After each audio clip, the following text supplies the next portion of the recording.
to clouds. საღამოშიდობისა პალატა შეშელიძე ვარ, ეკონომიკური საკითხები მინდა თქვენთან ერთად განვიხილო. სანამ დღევანდელ თემებს შევეხები, რაც არის ბიუჯეტი და მონეტარული პოლიტიკა, რამოდენიმე საკითხი მიმოვიხილოთ. საპენსიო დაგროვებითი სისტემის მიმართ არის ინტერესი, როგორც ხედავ, და 2 წუთი მას დავუთმოთ. საპენსიო სისტემა საქართველოში ამ ტუთის მდგომარეობით ორი ნაწილისგან შედგება. ერთი არის ეგრეთ წოდებული სახელმწიფო მინიმალური პენსია, რომელიც ასაკის მიხედვით არის დანიშნული. ეს არის 60 წელი ქალბატონებისთვის, 65 წელი მამაკაცებისთვის. რომლის ვარიაციები არის ასევე ის, რომ ვეტერანებს ცოტა მეტი აქვს, რაღაც და მძიმე დაავადებების მქონე ადამიანებს კიდე სხვა აქვს და ასე შემდეგ. მაგრამ პრინციპი მოდი ერთი ვთქვათ, რომ ეს არის მინიმალური საპენსიო სისტემა, ესე ვთქვათ. იყო ჩანაფიქრი და ჩანაფიქრი გარკვეული ვარიანტით განხორციელდა, რომ შექმნილიყო მეორე სისტემა, რომელიც იქნებოდა თვითონ ადამიანების თანამონაწილეობაზე დაფუძნებული. სხვადასხვა ფორმა შეიძლება ყოფილიყოს ამას, მაგრამ ერთ-ერთი ფორმა შეირჩა, ეს არის დაგროვებითი პენსია, ესე დაერქვა. თავიდან, როდესაც ამ თემაზე ჩამოვარდა საუბარი, იდეის ლობისტები ამბობდნენ ესეთ მოდელზე, რომ ყველას დაევალებოდა გადაეხადა გარკვეული თანხა, მაგრამ ეს თანხა მათ შეეძლოთ მიემართათ სხვადასხვა სადაზღვევო კომპანიებსა, რომელსაც უпростоრად საპენსიო კომპანიებს შეუძლია უფრო კონკრეტულად დავარქვათ საპენსიო კომპანიებსა და საპენსიო საინვესტიციო ფონდებს შორის. ანუ როგორი უნდა ყოფილიყო ეს, მაგალითად თქვენ კი იხდით სავალდებულო წესი თქვენი შემოსავლის გარკვეულ პროცენტს, მაგრამ ეს მიდის თქვენივე ანგარიშზე, რომელსაც ხსნით რომელიმე საპენსიო ან საინვესტიციო საპენსიო ფონდში. ჩანაფიქრის ავტორები ფიქრობდნენ, რომ ასეთი გზით ერთი მხრივ ადამიანებს გაუჩნდებოდათ, ესე ვთქვათ, საინვესტიციო დანაზოგი, რომელიც მათ ფაქტიურად გახდიდა დაახლოებით უკვე აქტიურ მეწარმეებად, იმიტომ რომ ისინი ინვესტორები ხდებოდნენ, მცირე თანხებით, მაგრამ აინც, ხოლო საპენსიო ფონდები და აი საინვესტიციო საპენსიო ფონდები გახდებოდნენ აკუმულატორები ასეთი ფულის და შემდეგ ისინი თვითონ ფულის ბაზარზე გაიტანდნენ ამ ფულს და უკვე სხვები გამოიყენებდნენ მანც პრაქტიკული საქმეებისთვის. მაგალითად, ეს ფონდები შეეძენდნენ აქციებს და აქციების გაყიდვით და მიღებული ამ შემოსავლით ის კომპანიები, რომელმაც აქციები გაყიდეს, მიიღებდნენ ფულს და რაღაცას გააკეთებდნენ. ანუ ჩანაფიქრი იყო ის, რომ ამით წაეხალისებინათ საფონდო ბაზარი, გამოეცოცხლებინათ ფულის ასე ვთქვათ ბრუნვა, სამეწარმეო ბრუნვა და ადამიანებს მეტი ყურადღება გაუჩნდებოდა მეწარმეობის მიმართ, რომ ისინი დაინახავდნენ, რომ მათი ფული მიდის საქმეში და ისინი დაინტერესებოდნენ, ეს რა საქმეა, რატომ მიდის, გაიცავდნენ ის ინტერესებს და ასე შემდეგ. ანუ უფრო მეწარმეობაზე ორიენტირებული აზროვნებისკენ იქნებოდა ეს ყველაფერი მიმართული. ეს იყო იდეალისტური, მე ვიტყოდი, საუბარი. საუბარი როცა დაიწყეს პრაქტიკულად მთავრობასთან და სხვა ადამიანებთან, ექსპერტებთან და ასე შემდეგ, რა თქმა უნდა წარმოიშვა კითხვა, კი, მაგრამ ეს გადანაწილება სახელმწიფოს გარეშე მოხდება, შეიძლება გარანტია ვინ იქნება და ასე შემდეგ. რაღაც ეტაპზე საერთოდ დადგა საკითხი, რომ კი, მაგრამ ეს ფული თვითონ რატომ უნდა გაანკარგონ, მოდი ჩვენ გავკარგოთ ბიუროკრატებმა. ანუ იმის მაგალითად თქვენ თვითონ მიიღოთ გადაწყვეტილება სად განათავსოთ, ამ გადაწყვეტილების უფლება ჩამოერთვება ადამიანებს და ისინი გადაეხიან რაღაც ბიუროკრატებში, ვთქვათ, საპენსიო ცენტრალურ ფონდში, რომელიც მერე თვითონ გაანკარგავს ამ ფულს. ასეა თუ ისე საბოლოოდ დამთავრდა, აი მაინც როგორც ხდება ხოლმე ბიუროკრატიის გამარჯვებით, ეს კეთილშობილური თითქოს და იდეა რომ ყველას ფული დავადებინოთ და ბიზნესს დავახალისოთ, დამთავრდა იმით, რომ ფული ყველას დაადებინეს, მაგრამ წაახალისეს ბიუროკრატია. ეხლა როგორი მოდელია დღეს? Დაქირავებული ადამიანი იხდის თავისი შემოსავლის 2%-ს, დამქირავებელი იძულებულია დაამატოს 2% და ბიუჯეტიდან თანხა ბრუნდება 2%. ეხლა ბიუჯეტში თქვენ ხო გადაიხადეთ სინამდვილეში საშემოსავლო გადასახადი. ანუ თქვენს მიერ გადახდილი თანხა გიბრუნდებათ. ეხლა სახელმწიფო დებს და რაღაცა ხო, ეს არის რაღაც სატყუარა პატარა აღუებისთვის. სინამდვილეში თქვენს მიერ გადახდილი თანხის ნაწილი ბრუნდება ისევ აი ამ თქვენს პოტენციურ ანკარში. ანუ ბევრჯერ თქვი და მე ამ დღევანდელი ლექციის და პირველ ნაწილშიც ვახსენე რომ სახელმწიფოს თავის ფული არ აქვს. მან ეს ან გადასახადების თვით აკრიფოს, ან ჯარიმა დააწესოს, ან სესხი აიღოს, ან მქონება გაყიდოს, ან პასიანი კახალი გაყიდოს და შემდეგ. ასეთ შემთხვევაში ეს არის კიდე ერთი დამატებითი სავალდებულო გადასახდელი, რომელიც დაეკისრება როგორც კერძო პირს, ისე ბიზნეს ერთეულს. ანუ დამქირავებს. ანუ თავისი არაფერი არ არის. ხო და იმაზე ლაპარაკი რომ თითქოს სახელმწიფო იხდის 2%-ს, არის უბრალოდ ტყუილი. ეს არის. ეს უბრალოდ ადამიანი რომ გადაიხდა, იმისი რაღაც ნაწილი ისე ბრუნდება. თითქოს და მის ანგარიშზე. ეხლა სად მიდის ეს ფული? არსებული მოდელი, რაზეც ამ წუთში შეჯერდნენ და ჯერჯერობით ასეა, ეს არის საპენსიო სააგენტო, სადაც ყველას ვისაც მოუწია აქვს ანგარიში, აი როგორც ბანკში გაქვთ ანგარიში დაახლოებით ეგეთი ანგარიში, სადაც ირიცხება ეს თანხები.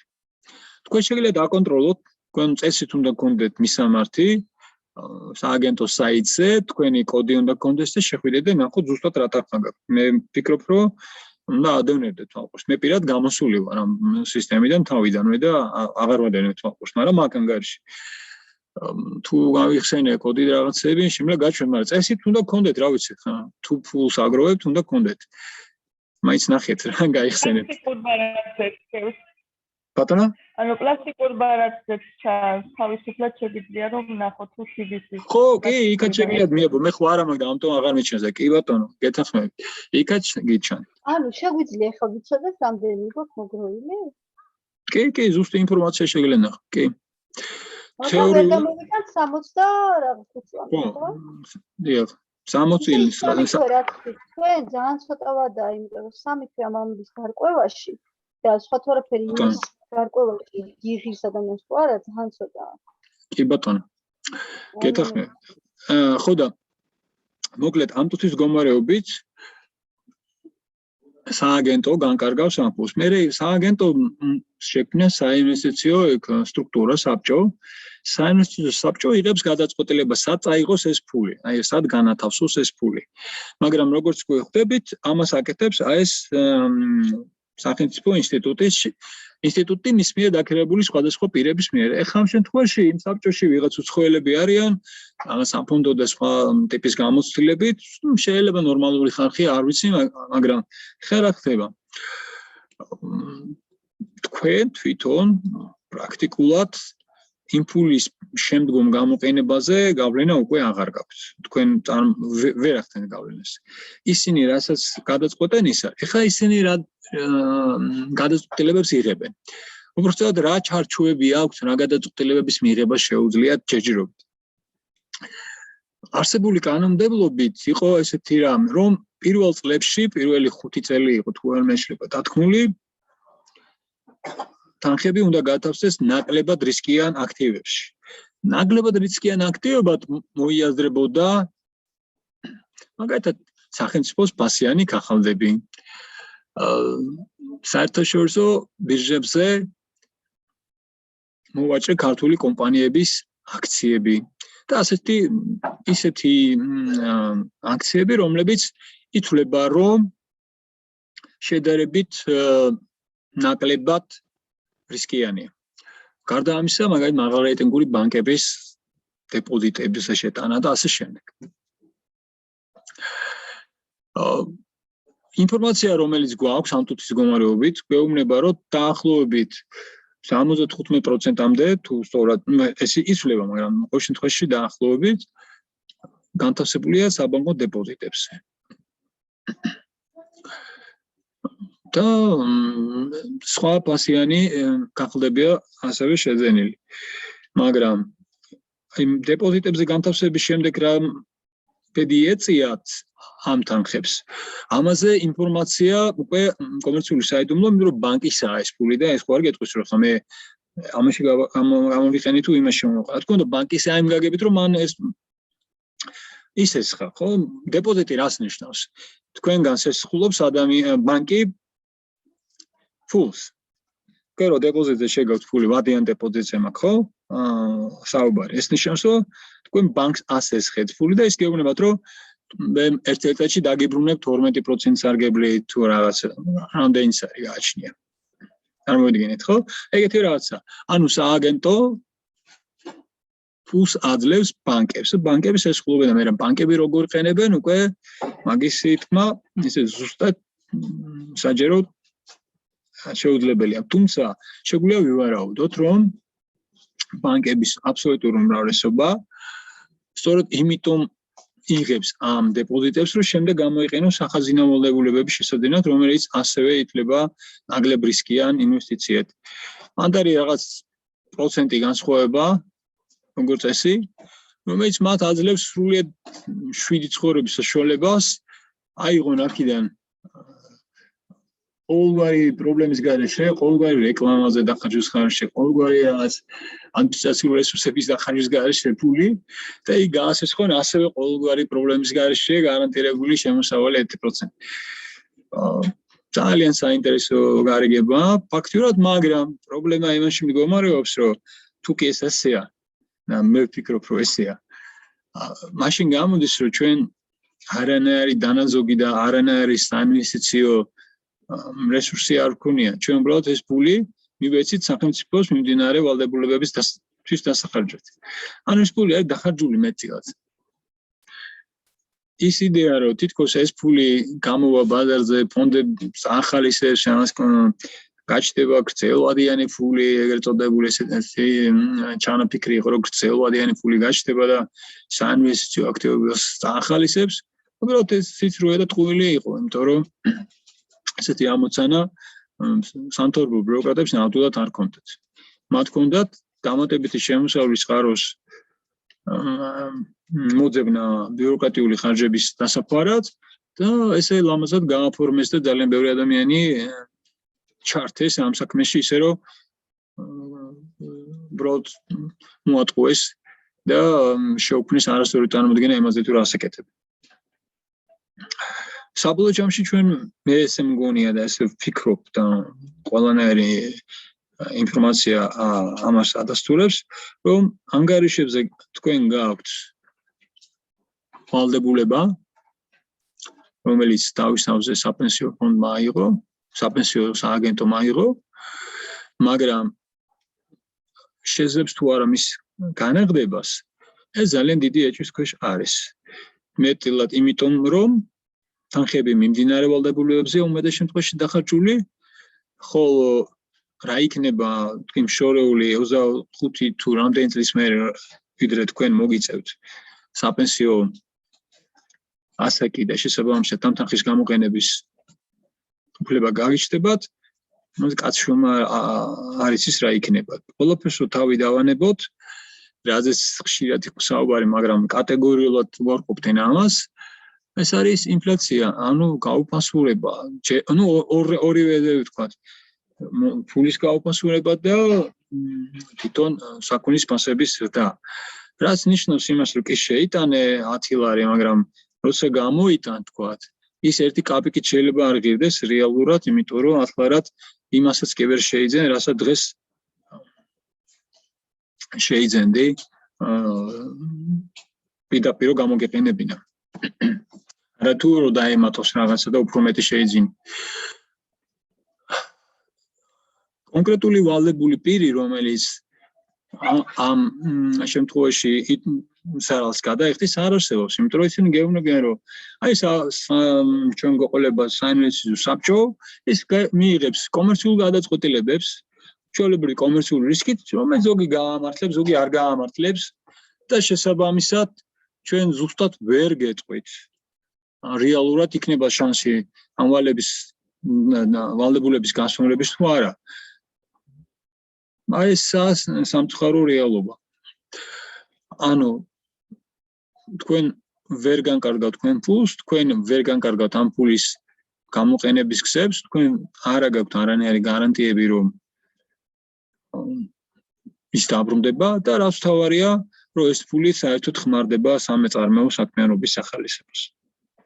და რომ ხმარდებოდეს, ამისგან თქვენ პირდაპირ ხერი ნამდვილად არ აგაქვთ, იმიტომ რომ შეიძლება წარმოედგინოთ ეგეთი რაღაცა, რომ საბანკო დეპოზიტზე თქვენ მიიღოთ 7%-იანი და 10%-იანი შემოსავალი, ხოლოდ მაშინ როდესაც თვითონ ბანკმა მიიღოს ბევრად მაღალი შემოსავალი კარგი ღონიერი ინვესტიციიდან რომელიღაცა პროექტში. რომელიც თქვენ უნდა გაგეხორციელებინათ სინამდვილეში და თქვენ უნდა მიიღოთ შემოსავალი, მაგრამ ეხლა ეს თქვენგან სრულიად ჩამოშორებულია აი ამ კონკრეტული მოდელიდან გამომდინარე. მე არ ვიტყვი, რომ ის პირვანდელი ჩავაფიქრი, რადგან გითხარით, რომ მოდესაც თქვენ თვითონ ირჩევთ, იქნებოდა გუნი ყველაზე სწორი, მაშინაც იქნებოდა სირთულეები, უპირველეს რისხობისა, რომ ჯერთი ამდენი ცოდნა ადამიანების ძალიან დიდ ნაწილს არ აქვს. თუ როგორ გამოიყენოს თავისი ფული, როგორ განათავსოს, არც ისეთი დიდი მასშტაბები ექნებოდა ამ თანხებს, რომ ადვილად მიიღო გადაწყვეტილებები, მაინც მოგიწევდა ცხებზე დაყრდნობა და მათი რჩევის მიღება, მაგრამ რაც ქონდა უპირატესობა იყო ის, რომ თუ თქვა რჩევა არ მოგეწონებოდა, სხვას გითხავდე რჩევას და ერთ ფულს ერთი ფონდიდან მეორეში გადაიტანდი. და ამ გზით მოახერხებდი მინიმალურად თავის დაზღვევას პოლიტიკური შეცდომებისაგან. ყოველ შემთხვევაში თქვენ საკუთარ პასუხისმგებლობას ჩართავდით ამ პროექტში. მაგრამ ეხლა ესეთი პასუხისმგებლობის ჩართულობა საერთოდ არა, თქვენ საერთოდ არ გადაიხადეთ და რაც გინდა ისქენი. ჩვენ ყველაფერს მოგიგვარებთ. რაც აი არსებითადაც არასწორი მიდგომა იყო, იმიტომ რომ ადამიანების ჩავართულობის შემთხვევაში მათ ის კი არ აინტერესებს, რომ გონიერული პროექტები განხორციელდეს, არამედ მას აინტერესებს, რომ ფული ნებისმიერ ფასად დაიბრუნონ. და ნებისმიერ ფასი რა, მათ მაგალითად ეგეთ რაღაცა რა უთხარო, აი ბიუჯეტიდან დავაბრუნებ, ვიღაცას დავბეგრავ გადასახადების გავზრდით და თქვენ მოგცემთ. შეიძლება ეს ვიღაცისთვის მისაღები იყოს და ვერ გაიაზროს ბოლომდე თუ რა მოხდა. ეხლა როგორც ხედავ, ერთ-ერთ თქვენთაგანი კითხვას მადლებს და ნახავ. საპენსიო სააგენტომ თქვა, რომ მათ თემაზე რომ დაგროვებითი პენსია იყო ჩადებული ლაში და დოლარის გაზასთან ერთად მინუსებში გადადის. ხო. კი ბატონო, ოღონდ ერთი რაღაცა, თქვენ მხედველობაში გაქვთ არა საპენსიო ფონდის განცხადება, არამედ მისი ყოფილი თავმჯდომარის განცხადება, ხო? მაია. თუ სწორად მივხვდი, რაც თქვენ დაწერეთ. სულ რამოდენიმე დღის წინ იყო ეს განცხადება. ანუ პიროვნება, რომელიც ადრე იყო საპენსიო ამ ფონდის საპენსიო სააგენტოს როა შეგვეშალოს. საპენსიო ფონდი არ არის, სააგენტო. ხელმძღვანელი რომელიც გადადგა რაღაც ეტაპზე და დაგვინდა რომ ილოცებდა ჩვენი ანაბრებზე, გახსოვთ ესეთი ეპიზოდი იყო. არის გააშუქეთ თუ არა, თუ მოგხვდათ. თქვენ თუ იყო თქვენი ინტერესების სფეროში ეს ყველაფერი. უბრალოდ ასე თუ ისეა, იმ ადამიანმა თქვა, რომ უკვე სირთულეები შეიძლება შეექმნას ამვალდებულების გასცემრებას, სულ რაღაც რამოდენიმე წლის შემდეგ, რაც დაიწყო ეს ფონდი, იმიტომ რომ ძალიან მაღალია ინფლაცია მაგალითად წელს. აი დღეს გამოქვეყნდა სხვათა შორის სტატისტიკის დეპარტამენტის მიერ ინფლაციის მაჩვენებელი 12-ზე მეტია და ცხადია რომ ესე თუ გაგრძელდა ჩათვალეთ რომ თქვენი თანხები კი არ მოიმატა, არამედ შემცირდა მომსხიდველობითი უნარის თვალსაზრისით თუ საერთოდ გექნათ. ნომინალურად შემცირებულია, უკვე შემცირებული. მე რატომღაც დავკარგე ის არის, რომელიცაც მე შევძლებდი გადართვას სხვა მაგრამ თითიც შემეძლია. კიდევ ხომ არა გაქვთ კითხვა ამ თემაზე? ან ისეთ თემაზე, რომელიც შეიძლება გაინტერესებს? ბოდიში მე ინტერნეტი დამეთიშა და 5 წუთი ვიყავი ამოვარდნილი და ამიტომ გავხდით. ხო მესმის, არა. თუ რამე შემიძლია გავიმეორო, მითხარით და გავიმეორებ. მე მესმის, ზუსტად არ ვიცი რომელი წუთიდან ამოვარდით, მაგრამ თუ რამე კითხვა გვაქვს, მითხარით და დაუბრუნდებით. აი, იგი საპენსიოზე რაზეც ლაპარაკობდით, ეგ კარგად გავიქცე. ხო, ნუ თუ გექნებათ სრული და ინტერესი ამ თემის, ნუ ის ჩემი ინტერვიუ ნახეთ, მე ამაზე ბევრი მაქვს ნასაუბრები, ალბათ სხვაგანაც ნახავთ. თუ არა და შეგიძლიათ როგორც გითხარით, სამკე მომართოთ და კიდევ ერთხელ შევეცდები ჩემი მოსაზრება გაგიზიაროთ. ეხლა პრეზენტაციას ხედავთ ეკრანზე, ხო? დიახ, ბიუჯეტის ღიაობა. ხო, აი მე კიდე რატომღაც დავკარგე ჩემი მაუსის ის არის, რომელიცაც მართავდი და რა მოვიდა. ერთი წუთი გავთიშავ ამას, ეგება დამებრუნდეს. წავიდა ვერ მეხსი. კაი, მოკლედ დავკარგე კონტროლი ამას, რა ქვია. მაგრამ არა უშავს. ვეცდები მომთიქ რაღაცები დაიწერება, ჩემი ხმა იწერება და არ გაგიკვირდეთ.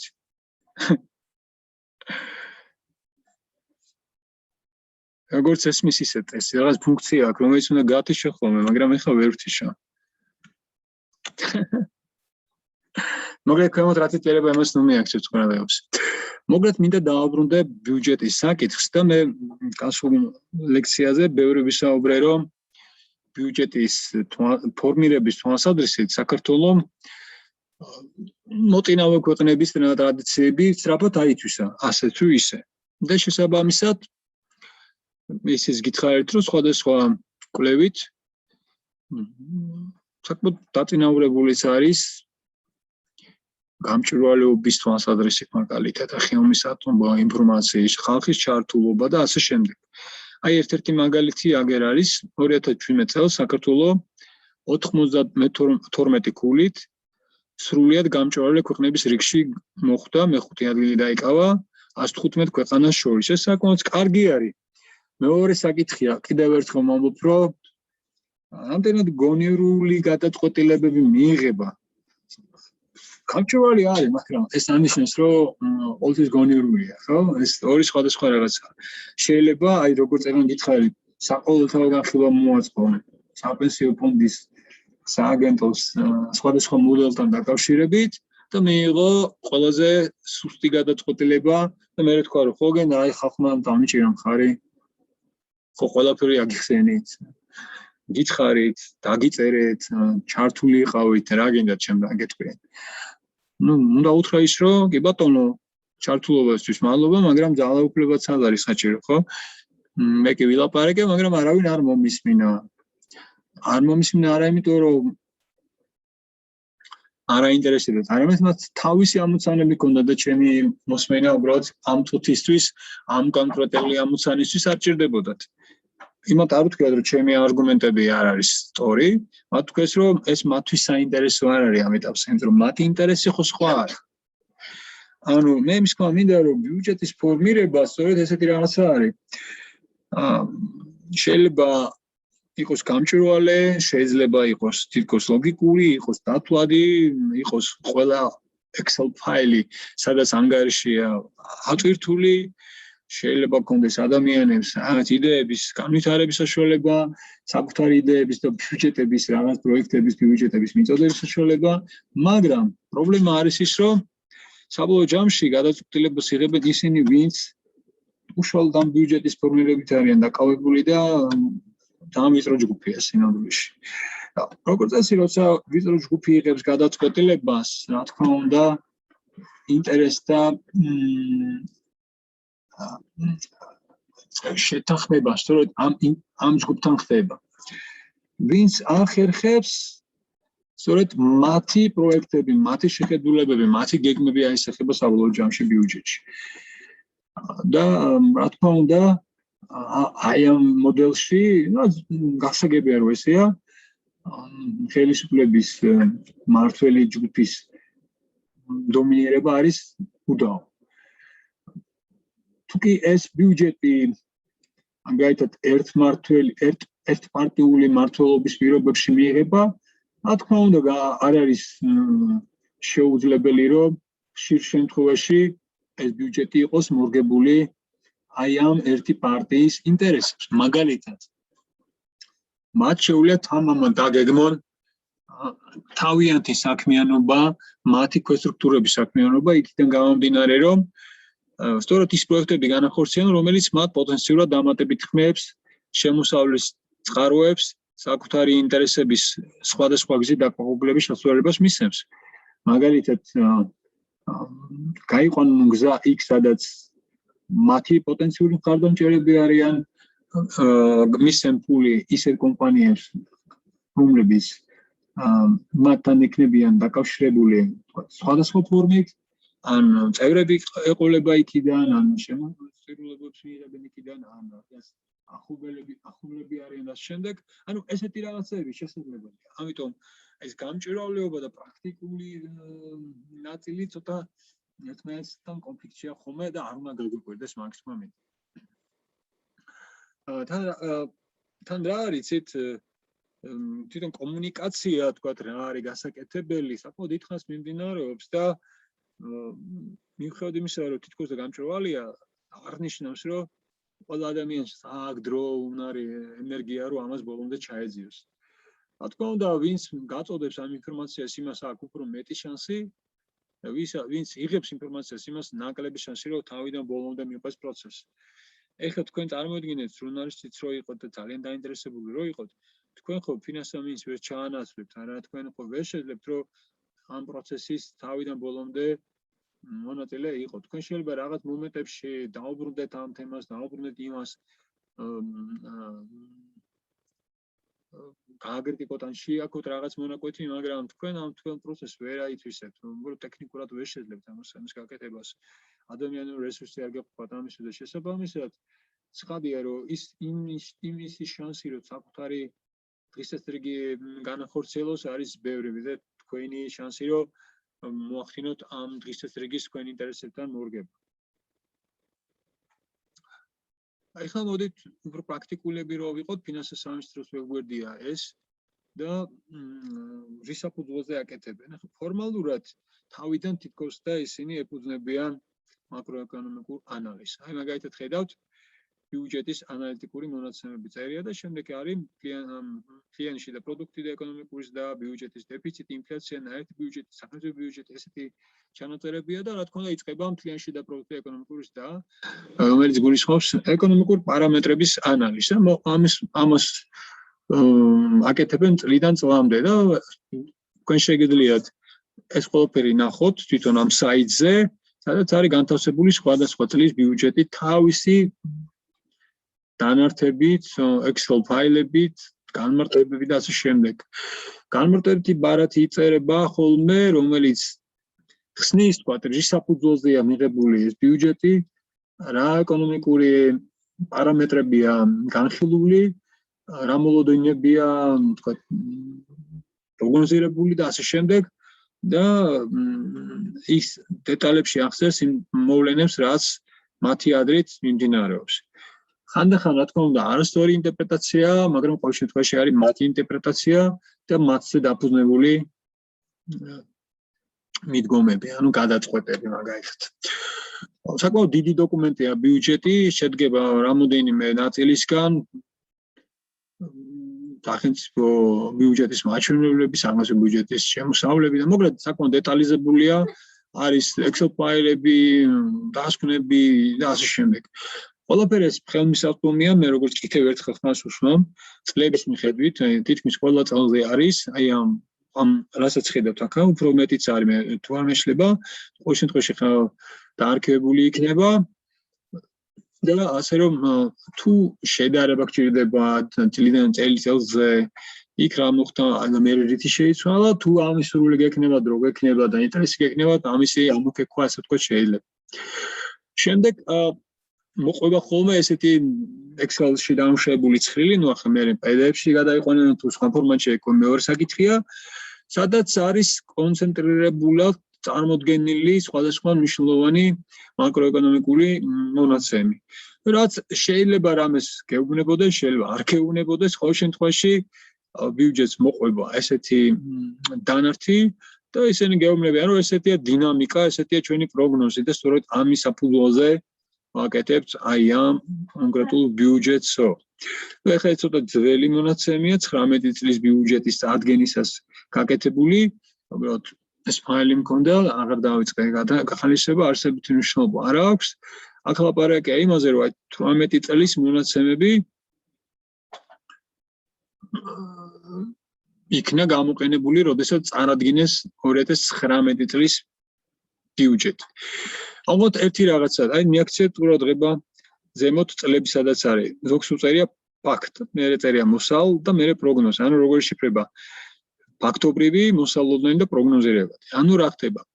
ფაქტი არის დადგენილი უკვე, რაც უკვე შეთანხმებულია რომ არის კონკრეტული მონაცემი. როგორც წესი, აი მაგალითად იგივე 18 წელი ხო? გითხარით 18 წელში შეიტანეს 19 წლის. ანუ 18 წელი არ იყო ჯერ დასრულებული, ამიტომ ზუსტი ინფორმაცია ბოლომდე არ იყო ცნობილი, ამიტომ მას ეწოდება მოსალოდნელი. ანუ სავარაუდოდ ეს იქნება მისი ამ წლის მონაცემიო. მაგრამ მისი დაზუსტება ხდება უკვე მომდევნო წელს. ანუ 19 წელს მოხდა 18 წლის მონაცემების დაზუსტება. და შემდეგ უკვე ესეთი თხრილი რო ნახოთ მომდევნო წლების უკვე შეიძლება რომელიღაცა მონაცემი იყოს შეცვლილი. იმიტომ რომ აღმოჩნდა რომ უფრო ზუსტი ინფორმაცია დამუშავდა და შესაბამისად იქნა გამოყენებული. ამიტომ არ გაგიკვირდეთ რომ ხშირად არის განსხვავება მოსალოდნელ და ფაქტობრივ ინფორმაციას შორის. მოსალოდნელი არის სავარაუდო ფაქტობრივი უკვე დადგენილი უკვე post-factum. ანუ ცხადია რომ post-factum უნდა დაადგინო, ხო? 2021 წლის მონაცემები ჩვენ გვექნება 2002 წლის განმავლობაში რაღაც მონაკვეთში. იმის მიხედვით კონკრეტულ მონაცემზე იქნება ლაპარაკი, ზოგი უფრო ადრე იქნება, ზოგი უფრო გვიანი იქნება. ანუ როგორც კი დაზუსტება, ის გახდება ფაქტობრივი მონაცემი. ეს არის ჩვეულებრივი ამბავი. კიდევ ერთი ნიუანსი არის, რომ ხშირ შემთხვევაში ბიუჯეტის თვალსაზრისით ჩვენ გვაქვს ხოლმე განსხვავება ფაქტობრივ და მოსალოდნელ მონაცემებს შორის, იმიტომ რომ უკვე წესი ერთი იგეგმება, ანუ მოსალოდნელი ერთია ხოლმე და ფაქტობრივი მეორეა. უმეტეს შემთხვევაში ფაქტობრივი უფრო მეტია, მაგალითად თვითონ ბიუჯეტი უფრო მეტია, უფრო უმეტეს შემთხვევაში. მაგრამ მეტია სულაც არ ნიშნავს იმას, რომ ეს ფული არის მაგალითად გამომუშავებული. ჩვენ რომ გახსოვთ, ვისაუბრეთ იმაზე, რომ შემოსავლის წყაროები არის მთავარი შემოსავლის წყარო, რა თქმა უნდა, არის გადასახადები. მაგრამ არ ნიშნავს, რომ განზრდილი ბიუჯეტი ნიშნავს განზრდილ შემოსავლების გადასახადებიდან. შეიძლება ბიუჯეტი გაიზარდოს იმის ხარჯზე, რომ უბრალოდ მეტი სესხი აიღეს, რაც საქართველოს რამოდენიმეჯერ ამ ბოლო წლებში გააკეთა. ასე რომ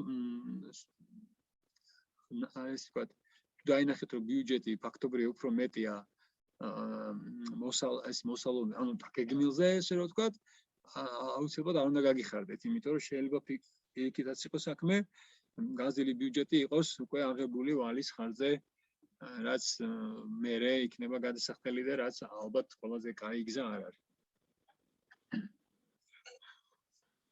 მე აღარ შეგაწყენ თავს ამ ინფორმაციით, კლიანტში და პროდუქტის დინამიკა როგორი იყო, ალბათ გესმით, რომ ამ ინფორმაციის მოძიება შეიძლება როგორც სტატისტიკის დეპარტამენტის, ისე ფინანსთა სამინისტროს საიტებზე, თუმცა ეს კონკრეტული სლაიდები არის ფინანსთა სამინისტროსგან, იქ მზა არის ხოლმე რაღაც 1-2 სლაიდი ადვილია სანახავად, ну თუ საჭიროა ხოლმე შეგიძლიათ უცებ შეხვიდეთ, ნახოთ, მე გაგიზიარებთ მათ მისამართებს.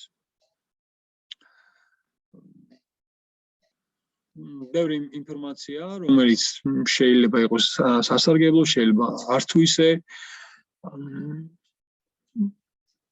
მანდ-მაინც ყოველდღიურ თემებს არ ეხება, უფრო წარსულს ეხება და უფრო ანალიტიკური საქმისთვის გამოდგება, ვიდრე მიმდინარე საქმეების გაშვების. თუმცა, რა თქმა უნდა, გააჩნია რა თემაზე საუბრობთ.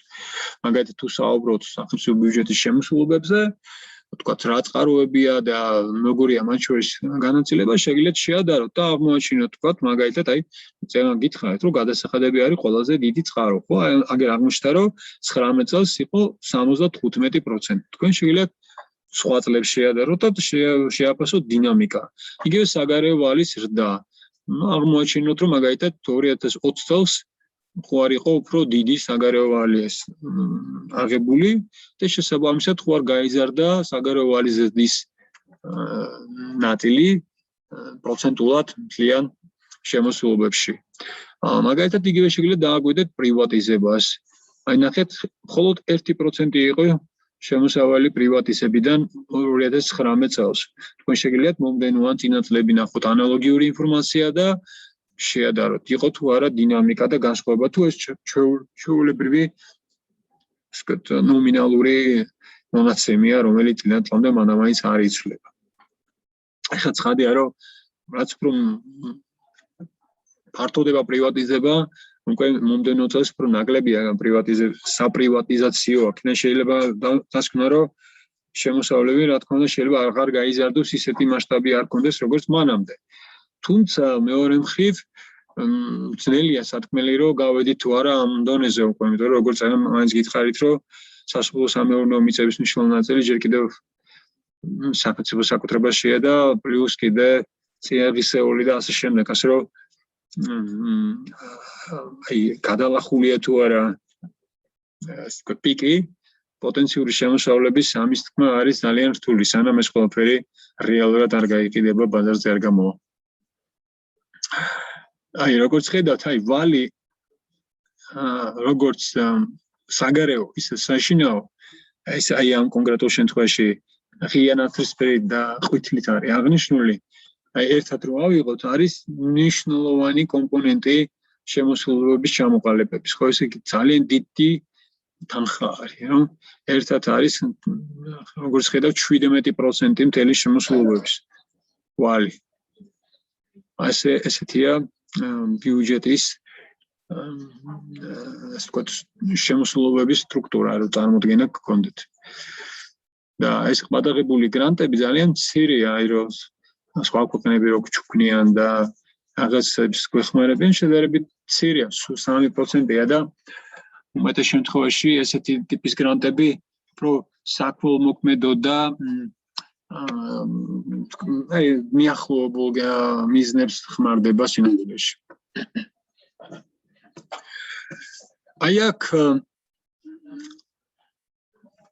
სახელმწიფო ბიუჯეტის შემოსავლების სტრუქტურაზეა ისე ვლაპარაკი, ხედავთ რომ გადასახადები აქაც დომინირებენ, გრანტები და სხვა შემოსავლები შედარებით პრინციპში იგივე არის, όμως ცოტა სხვანაირად ფორმულირებული ეს თომას გამოვტოვებ. ახლა შეიძლება ის რაც გადის ბიუჯეტიდან. ეს ძალიან მნიშვნელოვანი თემა. მე უკვე გითხარით, რომ ინტერესთა ჯგუფებისთვის თუ არ არის ბიუჯეტის ფორმირებაში მონაწილეობა და გავლენების საკუთარ ინტერესებისკენ გადაკაჩვა და ეს ჩვეულებრივი ამბავია მარტო საქართველოს შეახება, ეს ყველგან ეგრე ხდება. და პრობლემა არის ის, რომ პოლიტიკურად დაუბალანსებელ, ზედმეტად ცენტრალიზებულ სახელმწიფოში, რა თქმა უნდა, ამას სამხედრო ხასიათი აქვს. პოლიტიკური დაპირისპირება თქვენ კარგად მოგეხსენებათ საქართველოში როგორია, ერთმანეთს ფიზიკურად უსწორდებიან და ცხადია ერთმანეთისთვის ფულის გაყოფა, მაგრამ ის აქ არავის არ უყვარს. ამიტომაც არის, რომ კიდევ უფრო მძაფრდება პოლიტიკური დაპირისპირება. მე მაგალითად პირადად ესე მგონია, რომ ბევრად უფრო რბილი იქნებოდა პოლიტიკური დაპირისპირება, თუ ამ გაყოფაში პოლიტიკური ძალები უფრო აქტიურად იქნებოდნენ ჩართული, მათ ასე დაპირისპირებისთვის უბრალოდ აღარ ეცლებოდათ. და არც მოინდომებდნენ. უბრალოდ ახლა დღეს უბრალოდ იმაზეა ლაპარაკი, რომ ერთს აქვს, მეორეს არ აქვს და ეს მეორე ამბობს რომ ეს მინდა და ამიტომ არის ესეთი აგრესიული დაპირისპირება სინამდვილეში. მე ადრე სტატია დავწერე, რომლის სათაური დღემდე მომწონს გაყოფის მასწავლებელი ოლიგარქისთვის მე ესეთი რაღაცა მეწერა და საქმე იმაში იყო რომ ცდილობი ამიხსნა კითხველისთვის რომ სახელმწიფოს ბიუროკრატიის ირგვლივ ყალიბდება ესე ვთქვათ ოლიგარქიული წრე რომელიც სარგებლობს აი ამ გადანაწილების მექანიზმით და რა თქმა უნდა ისინი დაინტერესებული არიან რომ პოტენციური კონკურენტები მოიშორონ.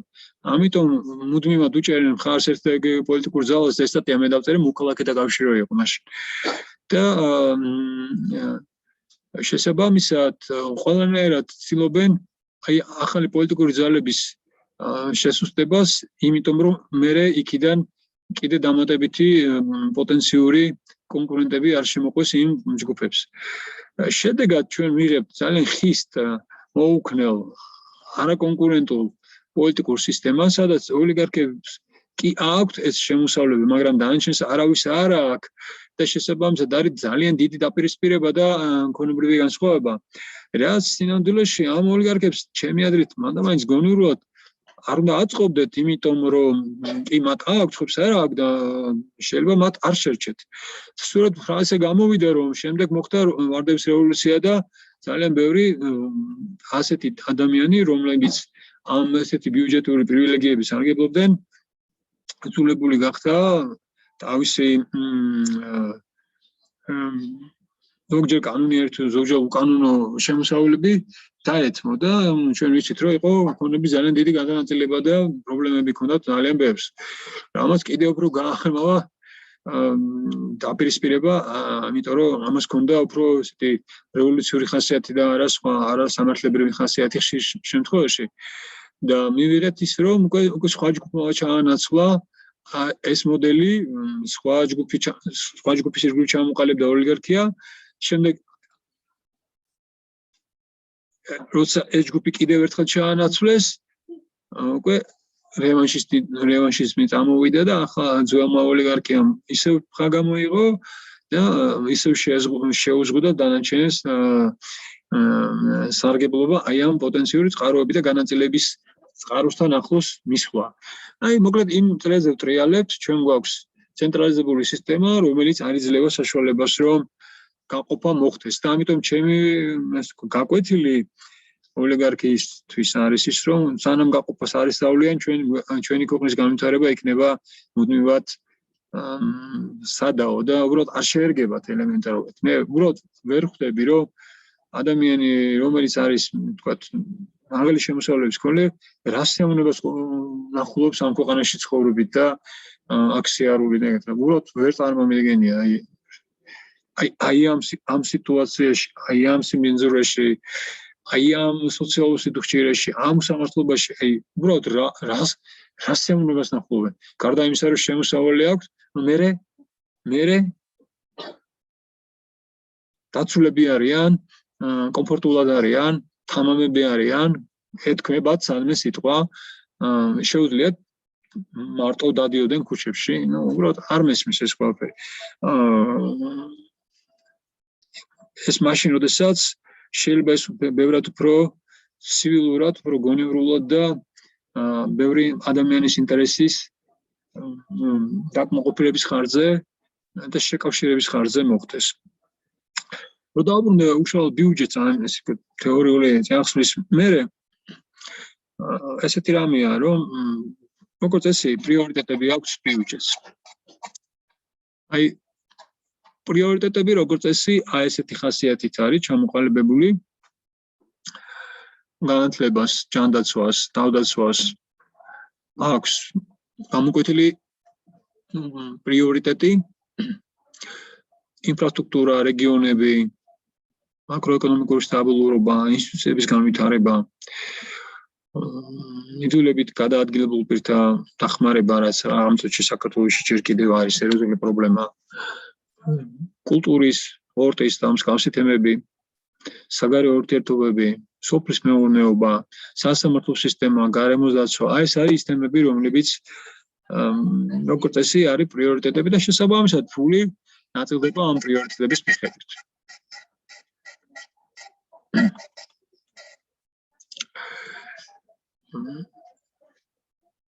ყველაზე დიდი ბიუჯეტი ტრადიციულად ან ბოლო წლებში სწორედ სოციალური და ჯანდაცვის საკითხების მიმართულებით არის მიმართული. თუ დააკვირდებით, სადღაც 1/13 მთელი ბიუჯეტი სწორედ ამ საკითხს ეხება. ანუ მაგალითად ეხლა თქვენ რო შეხედოთ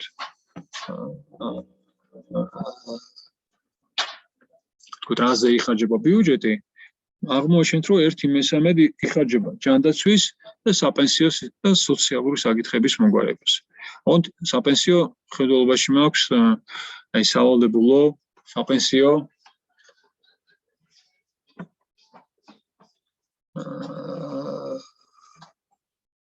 ანაზღაურება და არა დაგროვებით.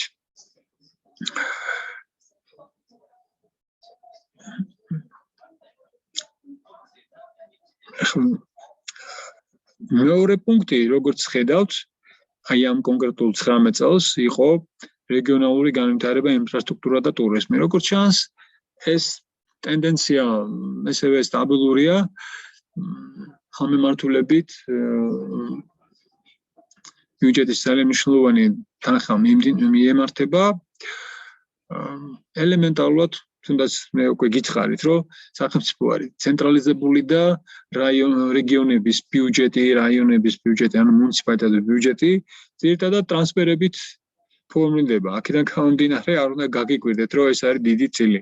ფაქტურად ჩვენი სისტემა რო დეცენტრალიზებული ყოფილიყო, მაშინ სხვანაირად იქნებოდა ამ შორის პროცენტული განაწილება, მაგრამ ეხლა ბუნებრივია, რომ ახან თანხა მოდის ცენტრიდან და ეს მიმართული მუნიციპალიტეტების, რეგიონების და შესაბამისად მუნიციპალიტეტების მიმართულებით ცხადია, რომ ასეთი კომპოზიცია ექნება ბიუჯეტს. შემდეგ მოდის თავდაცვა, განათლებასაც აქვს მაღალი პრიორიტეტი და ბოლოს, აი ბოლო შემთხვევაში თანხობრივი თვალსაზრისით არის გარემოს დაცვა და ბუნებრივი რესურსების მართვა. შესაძლოა მე ვიფიქრე, რომ იმიტომ რომ ეს უკეთესია თუ ამას მეტი ყურადღება ექცევა თუ რაღაც, ასე არ არის. ამ შემთხვევაში ეს თანმიმდევრობა თანხებს ეხება და არა იმას, რომ რაღაცაზე უფრო პრიორიტეტულია, ან ნაკლებად პრიორიტეტულია. უბრალოდ ზოგს უფრო მეტი თანხა ჭირდება, ზოგს უფრო ნაკლები თანხა ჭირდება. თან ფუნქციონალურადაც რომ კონდეს წარმოდგენილი ვის რასი აქვს პასუხისმგებლობა. ერთი ის არის, რომ ბიუჯეტები, როგორც წესი, როგორც გითხარით, საქართველოში წლიდან წლამდე იზრდებოდა. საბედნიეროდ ამისი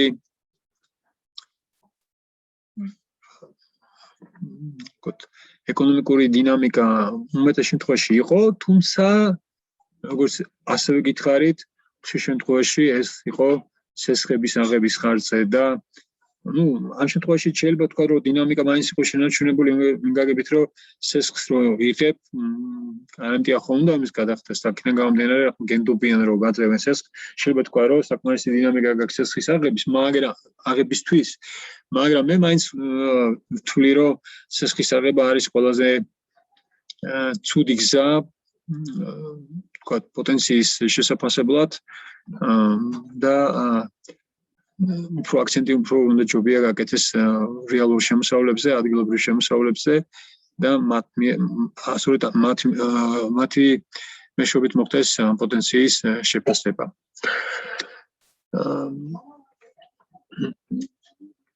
ის რომ ბიუჯეტი იზრდება, სულაც არ ნიშნავს, რომ ხშირ შემთხვევაში მაგალითად უფრო ხარისხიანად მიეწოდება ესა თუ ის სერვისი. ელემენტარულად რო ვთქვათ, რომ თქვენ მოგეხსენებათ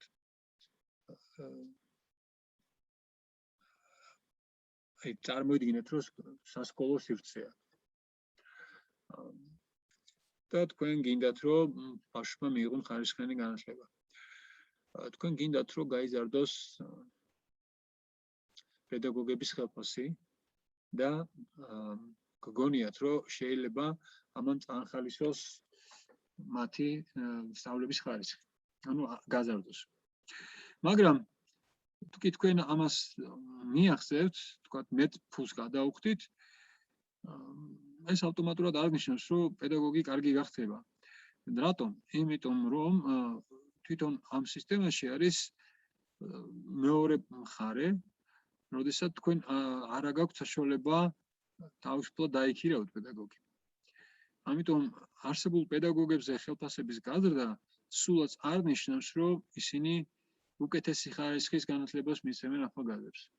შეიძლება პირიქით მათ პირობითაც ვთქვათ. შეიძლება პირიქითაც გააკეთონ, იმიტომ რომ თუ დაინახავენ მეტი მიიღეს და თითი არ დაუკარებიათ, ვფიქრობ, რომ ესეც უნდა იყოს. და თავის უყოფაზე და დახუჭაზე მანდ-მანდ დრო არ დახარჯვა. ამას იმიტომ ვამბობ, რომ თანამედროვე სისტემა სამწუხაროდ განსაკუთრებით საჯარო სკოლებში არ იძლევა მაკროკომპეტენტური ადამიანების მიზიდვის საშუალებას. უბრალოდ ძალიან დაბალია შედარებით ხელფასები, ყველას არ აქვს უფლება ასწავლოს სკოლაში. პედაგოგის გათავისუფლება არ არის იოლი საქმე. სერიოზული დასაბუთება და ბრალდება უნდა იყოს ფაქტიურად, რომ ადამიანი გაუშვას სკოლიდან. აი რომ გინდოდეთ კარგი პედაგოგის მოყვანა საჯარო სკოლაში, შეიძლება გაგიჭირდეს ამის გაკეთება, იმიტომ რომ არსებული პედაგოგი, ვინც აქამდე ყავდა აყვანილი, მისი გაშვება პრაქტიკულად თითქმის შეუძლებელია, თუ რაღაც კაცი არ მოკლა და რაღაც სასწავლი არ ჩაიდინა, ამის დასაბუთება არ რთული. ამიტომ აქ ჩანაცვლებადობას ადგილი არ აქვს, როგორც ბაზრის შემთხვევაში, კერძო სკოლაში პროდულია, მაგრამ აი აქ არა. და შედეგად ჩვენ აი რომც კი გავზარდოთ ხელფასი ამ მიმართულებით, ანუ მეტი ბიუჯეტი გქონდეს, სულაც არ ნიშნავს, რომ მაღალი ხარისხის სერვისს მივიღებთ. მაგის დასაბუთებას ვიღებდი ახლა. ეს არის სახელმწიფო ბიუჯეტი 2001 წლის. ეს არის გეგმა. რა იქნება რეალობა გამოჩნდება წლის ბოლოს, ან უბრალოდ მომდევნო წლის განმავლობაში. ავტოცის მდგომარეობით ჩვენ გვაქვს აი ეს ვითარება, როდესაც 18 მილიარდზე მეტი არის ბიუჯეტი. აქედან 12 მილიარდ 778 მილიონზე მეტი არის ისეთი ხარჯები, როგორც მაგალითად ხელფასები, პენსიები, რაღაცის შესყიდვა და ასე შემდეგ. შემდეგ მოდის არაფინანსური და ფინანსური აქტივობის ზრდა. მე შეგახსენებთ, რომ არაფინანსური პირდაპირ გეუბნებათ, რომ არის ქონება, რომელიც სახელმწიფოს აქვს, რაღაცას აშენებს, თავის ბალანსზე აიყვანს. ასე შემთხვევაში და ესე მაგალითად ინფრასტრუქტურული პროექტები შეიძლება იყოს და ასე შემდეგ. და ფინანსური აქტივები ეს არის ფასიანი ქაღალდები, ესე ვალდებულებები მაგალითად. მაგალითად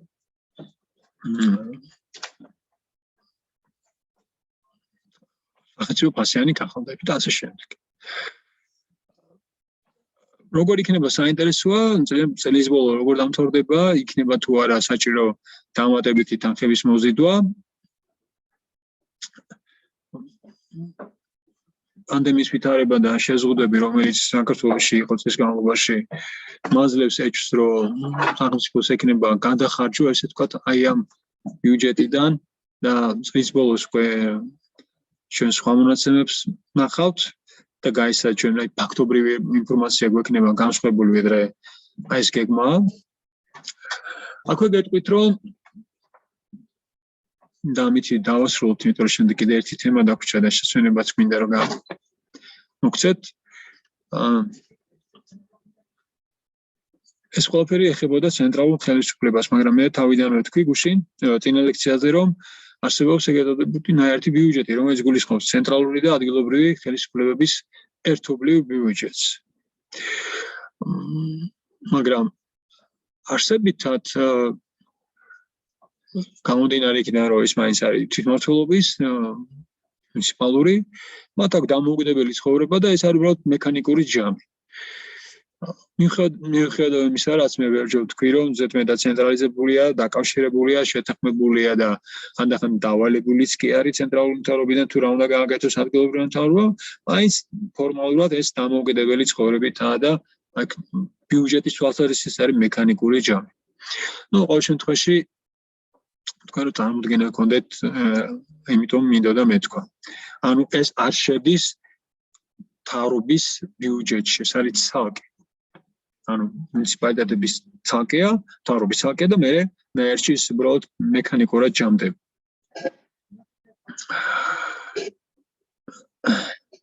ეთილი თვითონ აი ვიზუალურად როგორ გამოიყურება ბიუჯეტის ბალანსი, რომ დავხედოთ სახელმწიფო ბიუჯეტის ბალანსი როგორია, ანუ ბალანსი ასახავს შემოსავლები როგორია, ხარჯები როგორია და ასე შემდეგ. ანუ ყველა ის პუნქტი, რომელიც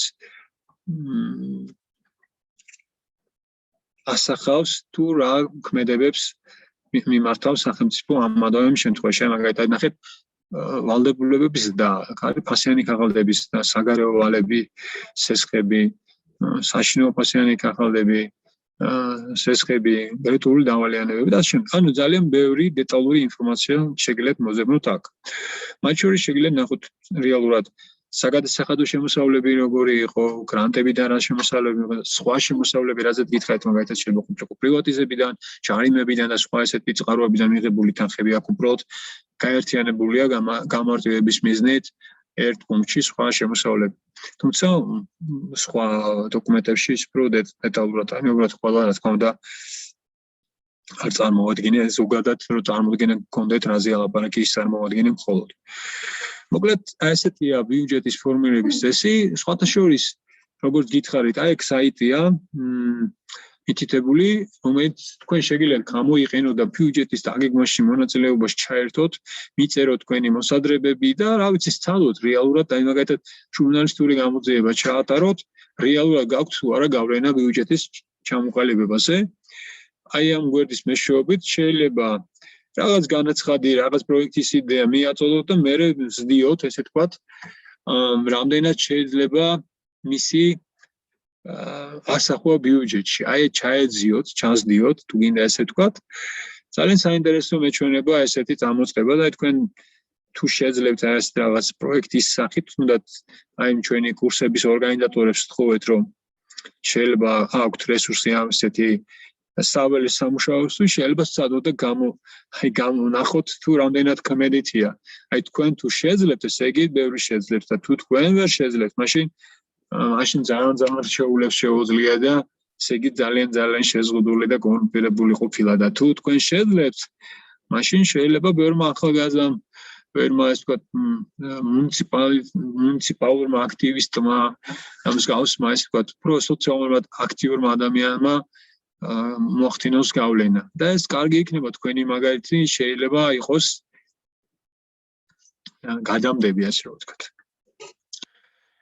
კიდე ერთი ნიმუს მე გაგიზიარებთ, არსებობს კარგი მასალა, რომელსაც ქვია მოქალაქის ზამკვლევი ბიუჯეტში, ყველა წელს განახლებადია. მე შემიძლია გაგიზიაროთ ბმული, პრინციპში აგერ არის ბმული, მაგრამ ეს ძველია და ახალს გაგიზიარებთ. ხო, აქვე ვიტყვი რომ ყველაფერი რაც გააჩვენეთ ამ დღეების განმავლობაში, მე დავამუშავებ ისეთ ფორმას მიცემ, რომ მე ერთბაშად გაგიზიარებ და გექნებათ. და აი ამ გზამკვლევში ძალიან დეტალურად არის აღწერილი, თქვა ბიუჯეტის ფორმირების პროცესი, მონაცემები, საკმაოდ საინტერესო ნაშრომია, ვიზუალურად გაფორმებულია. აი საქმეში ჩავხედავი ადამიანისთვისაც, რომ გარკვეული ინფორმაციის შემცველი იყოს. და მე მგონი საინტერესოა და გაეცანით, ესეც თვითონ ფინანსთა სამინისტროს საიტზეა განთავსებული და საიდუმლო არ არის. ეხლა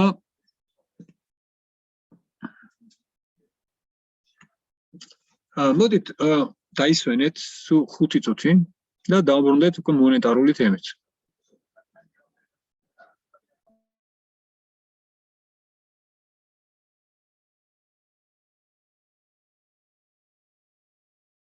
გადაცვალოთ თუ ჩახვედით ისეთ ქვეყანაში, სადაც ამერიკულ დოლარს ან ევროს არ იყენებენ, მაშინ მოგიწევთ ამერიკული და დოლარისა და ევროს გადახურდავება. ამიტომ ლარი ესე პირდაპირ მეშვეობით შეიძლება უსარგებლო გამოხდეს. გამოჩნდეს, მაგრამ თუ კი თქვენ შემოსავალი გექნებათ ამერიკულ დოლარში, ნებისმიერ ქვეყანაში კი წახვიდეთ და პირდაპირ გადაახურდაოთ და ეს შუალედური გადახურდაობა არ დაგჭირდება. ამიტომ ესეც ასე ვთქვათ, დაფიქრების საგანია.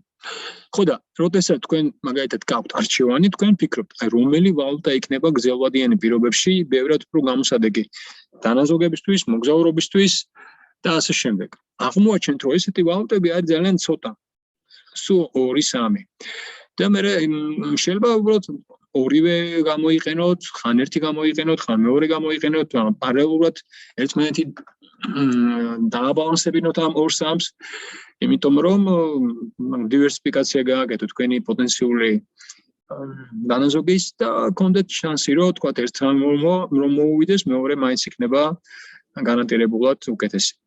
ამიტომ თქვენ შეეცდებით არჩევანი გააკეთოთ უკეთეს შორის და არ იქნებით ვალდებული აირჩიოთ ის, რომელიც შეიძლება არ იყოს უკეთესი.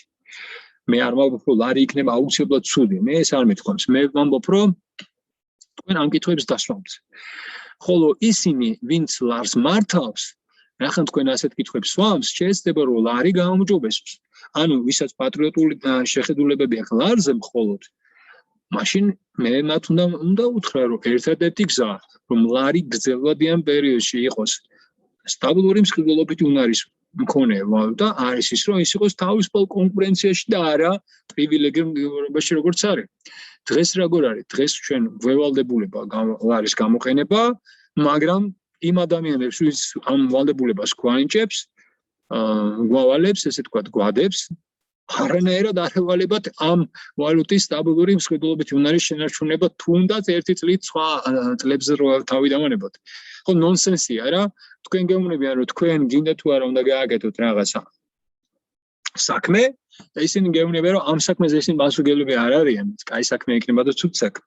ანუ ისინი გეუბნებიან, გინდა თუ არა გამოიყენეთ ლარი, მაგრამ ლარი როგორი იქნება, ისინი პასუხს არ იღებენ. პასუხისმგებლობას თავის თავზე არ იღებენ. აი ესეთი სისტემა გვაქვს. აი ეს იყო ყველაზე მნიშვნელოვანი სათქმელი, რაზეც მე მინდოდა ყურადღების გამახვილება, ეს არის მონეტარული პოლიტიკის ანი და ბანი.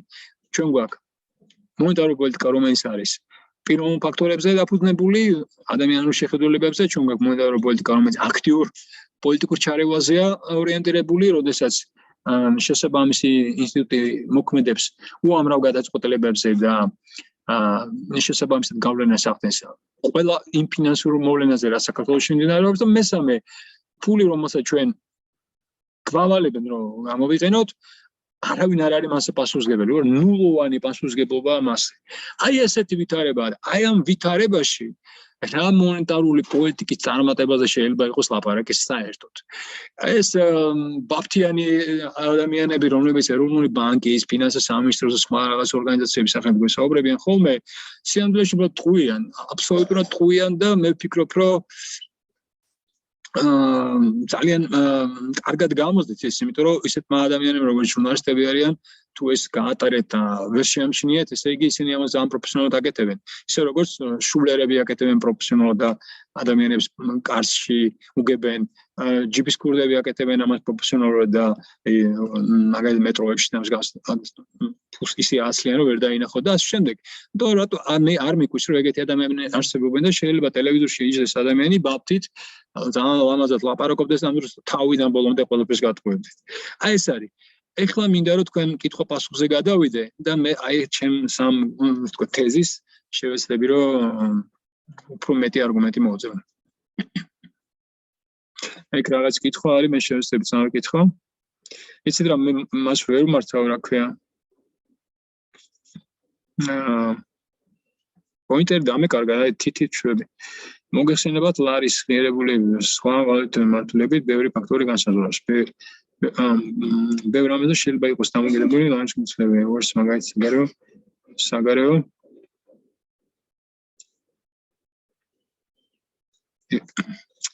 ვერ მართავ რა ერთი წამი, ახლა გავხსენი უფრო ფართოდ. ვეცემოზებნო ამიტომ ჩემი აზრით ლარი ისეთივე პროდუქტია, როგორც მაგალითად ელექტროენერგია, სხვა რამ, რაც ბაზარზე დიდი რაოდენობით ლარი გაჩნდა, მისი ფასი დონეში შემცირდა, ხოლო რაც უფრო მეტი ადამიანი ინტერესს ლარის ყიდვას, უფრო გაიზრდება, რა თქმა უნდა, მისი ფასი. კარგი, ნახეთ რა ხდება. ლარი არ არის ზუსტად ისეთივე პროდუქტია, როგორც არის ელექტროენერგია. ეს არის დიდი შეცდომა. ელექტროენერგია არის ფიზიკური პროდუქცია, რომელიც შეიძლება იყოს გამომუშავებული და უნდა იყოს დახარჯული. მის შენახვა შეუძლებელია. ეგ ერთი. ლარი შეიძლება განუსაზღვრელი რაოდენობით დაიბეჭდოს და მისი ყოველი დამატებითი ერთეული შეიძლება ამცირებდეს თითოეული ერთეულის მხედველობით უნარს, თუ კი ყოველი დამატებითი ერთეული არ არის უზრუნყოფილი შესაბამისი რაოდენობის საქონლით, რომელიც ბაზარზე შეიძლება იყიდო. ანუ ძალიან დიდი მნიშვნელობა აქვს ფულის მასის ზრდის პრინციპს, აი როგორ შემოდის ფული ბაზარზე და როგორ ხდება მისი გამოყენება ადამიანების მიმართ. აი მაგალითს გეტყვით, ფული კიდე ერთხელ თქვი, ვამბობ რომ ეს არის გაცვლის საშუალება. ჩვენ მას პირდაპირ არ ვიყენებთ. ჩვენ ხო ფულს არ მივირთვევთ. ჩვენ ფულს ვიღებთ იმისათვის, რომ სხვა რაღაცაზე გამოვიყენოთ, სხვა რაღაცის შესაძლებლად გამოვიყენოთ. თანამედროვე ფული ეს არის ვალდებულების ფული. ეს არის სახელმწიფო მაიღო ესეთი ვალდებულება, რომ ადამიანებს უთხრა, თქვენ გინდა თუ არა ეს ფული გამოიყენეთ, მაგალითად საქართველოს მთავრობამ ლარიზე უთხრა ეს ჩვენ მოსახლეობას და სტუმრებს, რომ აქ მხოლოდ ლარი გამოიყენეთ და მე გარანტიას გადავთ, რომ აი აქ ამ საქართველოში ყველა გაყიდის ყველაფერს ლარზე. ანუ ვალდებულება ესეთია, რომ ყველას დაავალდებულებს, რომ ლარში გაყიდონ ყველაფერი. თუ ვინმე არ გაყიდის ლარში, მას პოტენციურად სასჯელი ემუქრება. თუ ეს იპოვეს. მაგრამ ნახეთ როგორია, მიუხედავად ესეთი მუქარისა, ძალიან ბევრი რაღაცა საქართველოში ფასდება უცხოურ ვალუტაში და იყიდება უცხოურ ვალუტაში. რეალურად უძრავი ქონება, მანქანა, სხვა ესეთი სხვილი გარიგებები უცხოურ ვალუტაში კეთდება. ფიზიკური გასვლაც ხდება უცხოურ ვალუტაში უმეტეს შემთხვევაში და თუ არ ხდება ფიზიკურად უცხოურ ვალუტაში გასვლა, მისი დათვლა ხდება უცხოურ ვალუტაში და შემდეგ ხდება აი შესყიდვით კურსით მისი ლარში გაყიდვა. აი წარმოიდგინეთ ეს რაღაცა, რომ თქვენ გინდათ, რომ მიიღოს 1000 ლარის შემოსავალი, მაგალითად მანქანა გაყიდეთ და 1000 ლარი უკაცრავად 1000 დოლარი გინდა რომ მიიღოთ. თქვენ რა თქმა უნდა თუ დათანხმდებით იმას, რომ ლარში გადაგიხადონ, დათანხმდებით იმ კურსით, რომელიცაც მე თქვენ 1000 დოლარის შეძენას შეძლებთ. მიხდით? და გაყიდვასა და შეძენას შორის განსხვავებაა, ხო? ანუ შეძენის კურსით დაეთანხმებით, რომ თუ გინდათ მანდა მაინც რომ უცხოურ ვალუტა გქონდეთ, როგორც კი გამოართვეთ ლარს, ეგრევე მიხვიდეთ და დოლარი შეიძინოთ. ანუ ესეა გესმით? ამიტომ საბოლოო ჯამში გარიგებებისთვის ადამიანი ამ უცხოურ ვალუტას, კონკრეტულად დოლარს იყენებენ საქართველოში, ბევრად უფრო ინტენსიურად, ვიდრე ეს წარმოუდგენია ეროვნულ ბანკს. უნდა რომ წარმოედგინოს ეროვნულ ბანკს. მაგრამ ამას ყველაფერს რო თავი დავანებოთ, საქმე არის შემდეგ საკითხებში. თუკი ეროვნული ბანკი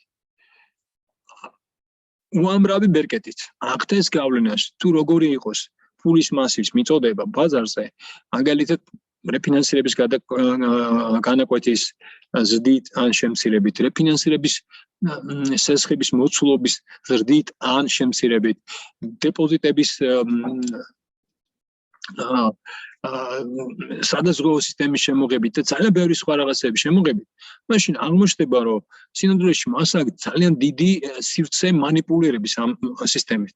მას შეუძლია ჩაერიოს და ნებელობით მოახდინოს ადაპტირება იმ ინტერესებიდან გამომდინარე, რომელიც მას თვითონ აქვს. მე როგორც გითხრათ, აი მეორე პუნქტი როცა ვთქვი, თქვი რომ ზოგიერთ ქვეყანა მინიმალური ჩარევით ცდილობს ასეთი პოლიტიკის სივრცის შეზღუდვას, საქართველოში ეს მინიმალური უბრალოდ არ არსებობს. პირიქით გაფართოებული არის. ამიტომ ნებელობითობის სივრცე არის ძალიან დიდი. აქედან გამომდინარე მსჯელობა იმაზე ისე რომ თითქოს საქართველოში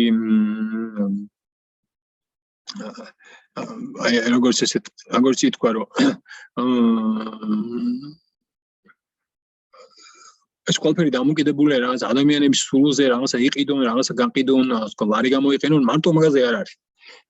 აი კიდე ერთ რაღაცას გაჩვენებთ, აი მაგალითად აი ხომ გამოსენდა მე მქონდა აი გაჩვენებთ ეგეთ რაღაც. აი ზუსტად ემთხვევა მაგას და ეხლა ამზადებდი სხვა რაღაცისთვის ამ შაბათს ლექსია მაქვს და რაღაც მონახაზი გაკეთება დავიწყე და აი შეიძლება გამოგადგეთ. თქვენ გაგიგიათ ეგეთ წოდებული დედოლარიზაციის პოლიტიკის შესახებ. ხშირად ცენტრალური ბანკის, ეროვნული ბანკის მმართველები ამბობენ, რომ დედოლარიზაცია არის მათი პოლიტიკის მნიშვნელოვანი ნაწილი. ისინი ამბობენ, რომ ლარიზაცია აუცილებელია, რომ არის დედოლარიზაცია არის გამოწვევა და ჩვენი მტერი არის დოლარების მნიშვნელოვანი გამოყენება ადგილობრივ ბაზარზე. რატო ამბობენ ამას და როგორ ამას მე გამოვტოვებ, უბრალოდ მე მინდა რომ ერთი რამ გაჩვენოთ. აი ეს არის ორი სლაიდი, რომელიც მე უბრალოდ სკრინშოტის სახით ავიღე მათივე პრეზენტაციიდან. მე არ დამბრალებოდა რომ თითქოს მე რაღაცა შევქმენი, არა. მინდა რომ მათივე გამოყენებული სლაიდებით დავასაბუთო რომ ისინი უბრალოდ ცდებიან. ხედავთ, აქ არის 5 მონაცემი. სესხების დოლარიზაცია, დეპოზიტების დოლარიზაცია, ვალდებულებების დოლარიზაცია. აქეთ არის მთლიანი სესხების დოლარიზაცია, ფიზიკური პირების სესხების დოლარიზაცია. როგორც ხედავთ, ხუთივე შემთხვევაში უკვე სადღაც აი 2007-8 და ზოგიერთ შემთხვევაში უკვე 4 წლიდან ხდება ლარის ინტენსიური გამოყენების ზრდა. ანუ ლარიზაცია ჰქონდა ესეთი ბუნებრივი პროცესის სახე. ეს ბუნებრივობა რაში გამოიხატებოდა? მაშინ დაიწყო რეფორმები, პრივატიზება, აქტიური ბიზნესის კეთების გამარტივება, ანუ ლარზე მოთხოვნა გაჩნდა, იმიტომ რომ ლარით ბიზნესის კეთების საშუალება გაჩნდა. გაჩნდა სახელმწიფო სერვისები, ლეგალური, მაგალითად იუსტიციის სახლი და სხვა რაღაცები, გამარტივდა საგადასახადო სისტემა, გაციფრულდა, დაიწყო, ვთქვათ, ლეგალიზება ყველაფერმა და ასე შემდეგ. ლარზე მოთხოვნა ბუნებრივად გაიზარდა და ცხადია, რომ შემცირდა დოლარიზაცია, პარალელური პროცესი იყო ეს. და ეს გრძელდება დღემდე, მაგრამ რა იყო ეხლა 17 წელს დაიწყეს ეს იძულებული ხელების გადაგრეხის დამატება აი ამ დედოლარიზაციის პროცესთან. შეზღუდეს მაგალითად სესხების გაცემა ამერიკულ დოლარში და სხვა ბევრი ჩემი აზრით სრულიად უადრო გადაწყვეტილება იქნა მიღებული, მაგრამ ტენდენციის თვალსაზრისით ტენდენცია უკვე იყო ჩამოყალიბებული და ლარიზაცია ისედაც მიმდინარეობდა. ხელების გადაგრეხვა ამის საერთოდ არ იყო საჭირო. ეს პროცესი ისედაც მიმდინარეობდა, უბრალოდ საჭირო იყო იმ ტენდენციების გამყარება, რომ ლარი ყოფილიყო სტაბილური, ბიზნესი ღია, ვაჭრობა თავისუფალი და შესაბამისად ადამიანებს ჰქონოდა მისი გარანტია, რომ ლარში დაგურებული თანხით უკეთესად იცხოვრებდნენ მომავალში, უფრო მეტ ინვესტიციას განახორციელებდნენ, პენსიები ექნებოდა და ასე შემდეგ. აი ეს არის პრობლემა. სინამდვილეში აი ამ ნაწილზე ვალდებულებები არ ითქვეს და შემოიღეს ხელების გადაგრეხვა. კი, ეს ტენდენცია გაგრძელდა, ლარიზაცია გაგრძელდა, მაგრამ ამას აქვს უკვე ხელოვნური ფორმა. როდესაც გიგრძელავენ დოლარში სესხებას, იძულებული ხარ ლარში აიღო და მე აქცერიან რომ ლარი აიღო. სასაცილოა, ხო? მანამდე ხო ისედაც იღებდი ლარს. ისე რაიქტორია მქონდა რომ ლარს იღებდი მეც და მეც. ეხლა ხელები გადაგიხეს, აგიგზალეს ამერიკულ დოლარის აღება და წერია რომ უფრო მეტი ლარი აიღე. და ეს არის პოლიტიკის მიღწევა? სასაცილო არ არის? უბრალოდ აბსურდია რა მე რომ მკითხო. და მინდა რომ დაგარწმუნოთ რომ ეს უბრალოდ არაკეთესინისიერად კეთდება. ამას სულაც არა აქვს ამის ჩანაფიქრი რომ აქ რაღაც კარგი გაკეთეს. პირიქით, აქ ლაპარაკი იმაზე რომ უფრო მეტი манипуляция მოხდეს. უფრო მეტი შანსი გქონდეს რომ ლოკალურმა პოლიტიკურმა გადაწყვეტილებებმა თქვენზე იქონიოს გავლენა. რომ თქვენ მათზე იყო დამოკიდებული და არა პირიქით რომ არ იყოთ მათზე დამოკიდებული და შესაბამისად მათ მოუწიოს კორექტირება. რომ ისინი იყვნენ თქვენზე დამოკიდებული. ლარიზაცია სინამდვილეში არის პოლიტიკური მექანიზმი, რომ ის ადამიანები იყოს მართული და არა ის რომ თვითონ მთავრობა იყო ადამიანების მართული. აი ეს არის პრობლემა, რომელიც იმალება აი ამ ბაფთიანი ცენტრალური ბანკის ჩინოვნიკების ნალაპარაკების ირგვლივ. სამწუხაროდ მე რასაც უყურებ ჩვენს ჟურნალისტიკაში ძალიან ცოტა მოიძებნება ადამიანი, ვინც რეალურად შეძლებს პაიკრობას ეროვნული ბანკის ფუნქციონერებთან, იმიტომ რომ მათი დახვეწილი ენა ისეა თითქოს რომ ყველაფერი ლამაზად ჩანს. რაც ტყუილია სინამდვილეში არის სრული სიყალბე და ყოველ ჯერზე, აბსოლუტურად ყოველ ჯერზე. როდესაც კრიზისი არის, ჩვენ ხედავთ, რომ მათი საუბარი აცდენილია მოვლენებს. მე არ ვიცი არც ერთი მაგალითი, როდესაც მათ ლოგიკური ჯანსაღი და სრულყოფილი პასუხი გაეცათ რომელიმე მწვავე კითხვას. და თუ თქვენ შეგიძლიათ ესეთი რაღაც მომიყვანოთ, მითხარით. აქ კიდე იყო რაღაც კითხვა.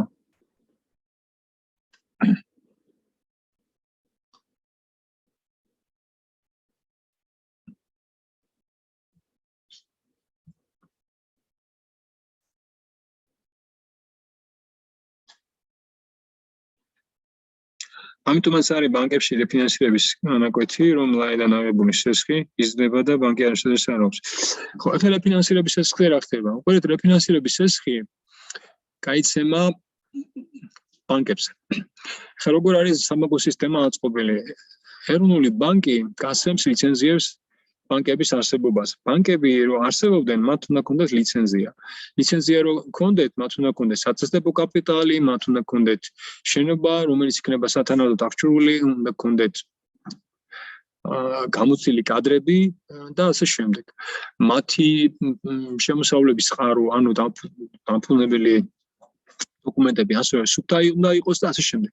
ანუ კომერციული ბანკმა რო საქმიანობა დაიწყოს, ნებართვა უნდა იყოს ეროვნული ბანკი. ეროვნული ბანკი შემდეგ სრულ ტექნიკურ და ფინანსურ მონიტორინგს უწევს ყველა ბანკს. შესაბამისად, დეტალებში, აბსოლუტურ დეტალებშია განწეული ყველაფერი, რაც ბანკთან არის დაკავშირებული. ბანკები ზოგადად არის ერთ-ერთი ყველაზე კონტროლირებადი და ეროვნული ბანკისთვის გამჭვირვალე ინსტიტუტები. რა იგივე ვერაფერს ვერ გააკეთებ ეროვნულ ბანკმა რო არ იცოდეს. ტექნიკურად შეუძლებელია. შეიძლება რამე გააყალბო, მაგრამ ისინი დაინახავენ ამ გაყალბებას ანდრე თუ გვიან. ცხადია რომ პირდაპირ ეთერში არ გადის ეს ყველაფერი. რევიზიები ხდება და შემოწმებები და ყოველთვის გამოჩნდება. ხანდახან შეიძლება თვალი დაიხუჭოს. სხვადასხვა მიზეზის გამო რაღაც მონაკვეთს, მაგრამ ინფორმაცია რომ არ აგვაქვს, ეს არის ტყუილი და შეუძლებელი არ იყოს. ეხლა ამას ყველაფერს იმიტომ ყვები, რომ შემდეგი ნაბიჯია აუხსნა თუ რა ხდება შემდეგ. აი თქვა რა პროცესები მიმდინარეობს და როგორ ხდება ეროვნული ბანკის მიერ ფინანსური მხარდაჭერა კომერციული ბანკების. ბანკებს ევალდებულებათ რომ იქონიონ სარეზერვო დეპოზიტები ბანკში, ეროვნულ ბანკში. ანუ ყველა ბანკს, რომელიც ფუნქციონირებს საქართველოში, აქვს სარეზერვო თანხა ბანკში. ეს თანხა არის დამოკიდებული საწესდებო ფონდზე და ასევე დამოკიდებული არის მათ მიერ მოზიდულ კაპიტალზე და დეპოზიტებზე და ასე შემდეგ. ანუ ბევრ კომპონენტზე არის. და შესაბამისად ხან მეტია, ხან ნაკლებია. დრო და დრო იქიდან გამომდინარე, რომ არის მიმდინარე ვალდებულებები და რომელიც აქვს კომერციულ ბანკებს და აქვს მოთხოვნები კლიენტებისაგან, ცხადია მათ შეიძლება ჰქონდეთ რომ ნაღდი ფულის დეფიციტი ჰქონდეთ, რომ ასე ლიკვიდობის დეფიციტს ეძახიან ასეთ მომენტში. ბიტკოინებსაც შევეხები ცოტა ხანში. შესაბამისად, შიგა და შიგ აი ამ სარეზერვო თანხიდან ეროვნულ ბანკს შეუძლია დროებით ასესხოს მოკლევადიანი შესხი ბანკებს. ამას ეწოდება რეფინანსირების შესხი უმეტეს შემთხვევაში, ეს ერთ-ერთი გზა ეს არის ყოველ შემთხვევაში, რომლის განაკვეთი ძალიან ბევრ რაღაცაზე ზემოქმედებს. ყოველ შემთხვევაში ისეა გაკეთებული, რომ ხშირ შემთხვევაში კომერციული ბანკები, როდესაც თვითონ გასცემენ შესხს, კლიენტებს ხელშეკრულებაში უწევენ, რომ შეიძლება განაკვეთი შეიცვალოს რეფინანსირების განაკვეთის სრულებასთან ერთად, გაიზარდოს ან შემცირდეს. უმეტეს შემთხვევაში მათთვის პრობლემური არის გაზრდა და ამიტომ ისინი ამას განსაკუთრებით ხაზს უსვამენ. ეს რეფინანსირების შესხი მოცულობით არ არის შეზღუდული. ნახეთ როგორი წარმოდგენა აქვს ეროვნულ ბანკს. ეროვნული ბანკი ამბობს, რომ ჩვენ შეგვიძლია გავზეთ ნებისმიერი რაოდენობის შესხი, რომელიც სცილდება იმ რეზერვს, რომელიც აქვს ბანკებს. ამიტომაც მე ყოველთვის სკეპტიკურად უყურებ, რომ თითქოს ეს არის ის ზღვარი, რომელსაც შეიძლება შესხის გაცემა. არა, სინამდვილეში ეს არ არის ზღვარი. სინამდვილეში ახალი ფული შექმნა შეუძლია ეროვნულ ბანკს და ახალი ფული გასცეს შესხად ესეც შეუძლია გარდა იმ რეზერვისა, რომელიც ჩემი აზრით საერთოდ არ უნდა გასცეს, იმიტომ რომ რეზერვია. თუ რეზერვს აძლევ ბანკს, რომელსაც ეს ფული გამოართვი, მაშინ აღარ რეზერვია, ხო? ამიტომ ცოტა არ იყოს კალბია ესეთი მიდგომაც. ამიტომ უმეტეს შემთხვევაში რეფინანსირების შესხისთვის გამოიყენება სრულად ახალი ფული, რომელიც იბეჭდება. მაგრამ როგორი პრინციპით გაიცემა? გაიცემა პრინციპით, რომ ეს ბანკები მერე მოდიან და დეპონირებას ახდენენ სხვა ფინანსური ვალდებულებებით, ანუ გარანტიას დებენ. გარანტიაში ისინი როგორც წესი დებენ სახაზინო ვალდებულებებს, საფონდო ბირჟებზე გაყიდვად აქციებს და ასე შემდეგ. ამიტომაც არის ესეთი ჩაკეტილი სისტემა. წარმოიდგინეთ თქვენ სამხარხი ხარ და მიხვდებით, რომ უყურეთ ეროვნული ბანკი სეს აძლევს კომერციულ ბანკებს. მხოლოდ კომერციულ ბანკებს შეუძლია ასე სესხის მიღებას. მეორე მხრივ სახაზინო ვალდებულებების ბაზარზე მხოლოდ კომერციულ ბანკებს შეუძლიათ სახაზინო ვალდებულებები შეძენ. ანუ ბანკებს აქვს რაღაც სასწაული პრივილეგია. ეხლა რატო აქვს ეს პრივილეგია? ალბათ ერთი ძალიან მარტივი მიზეზის გამო.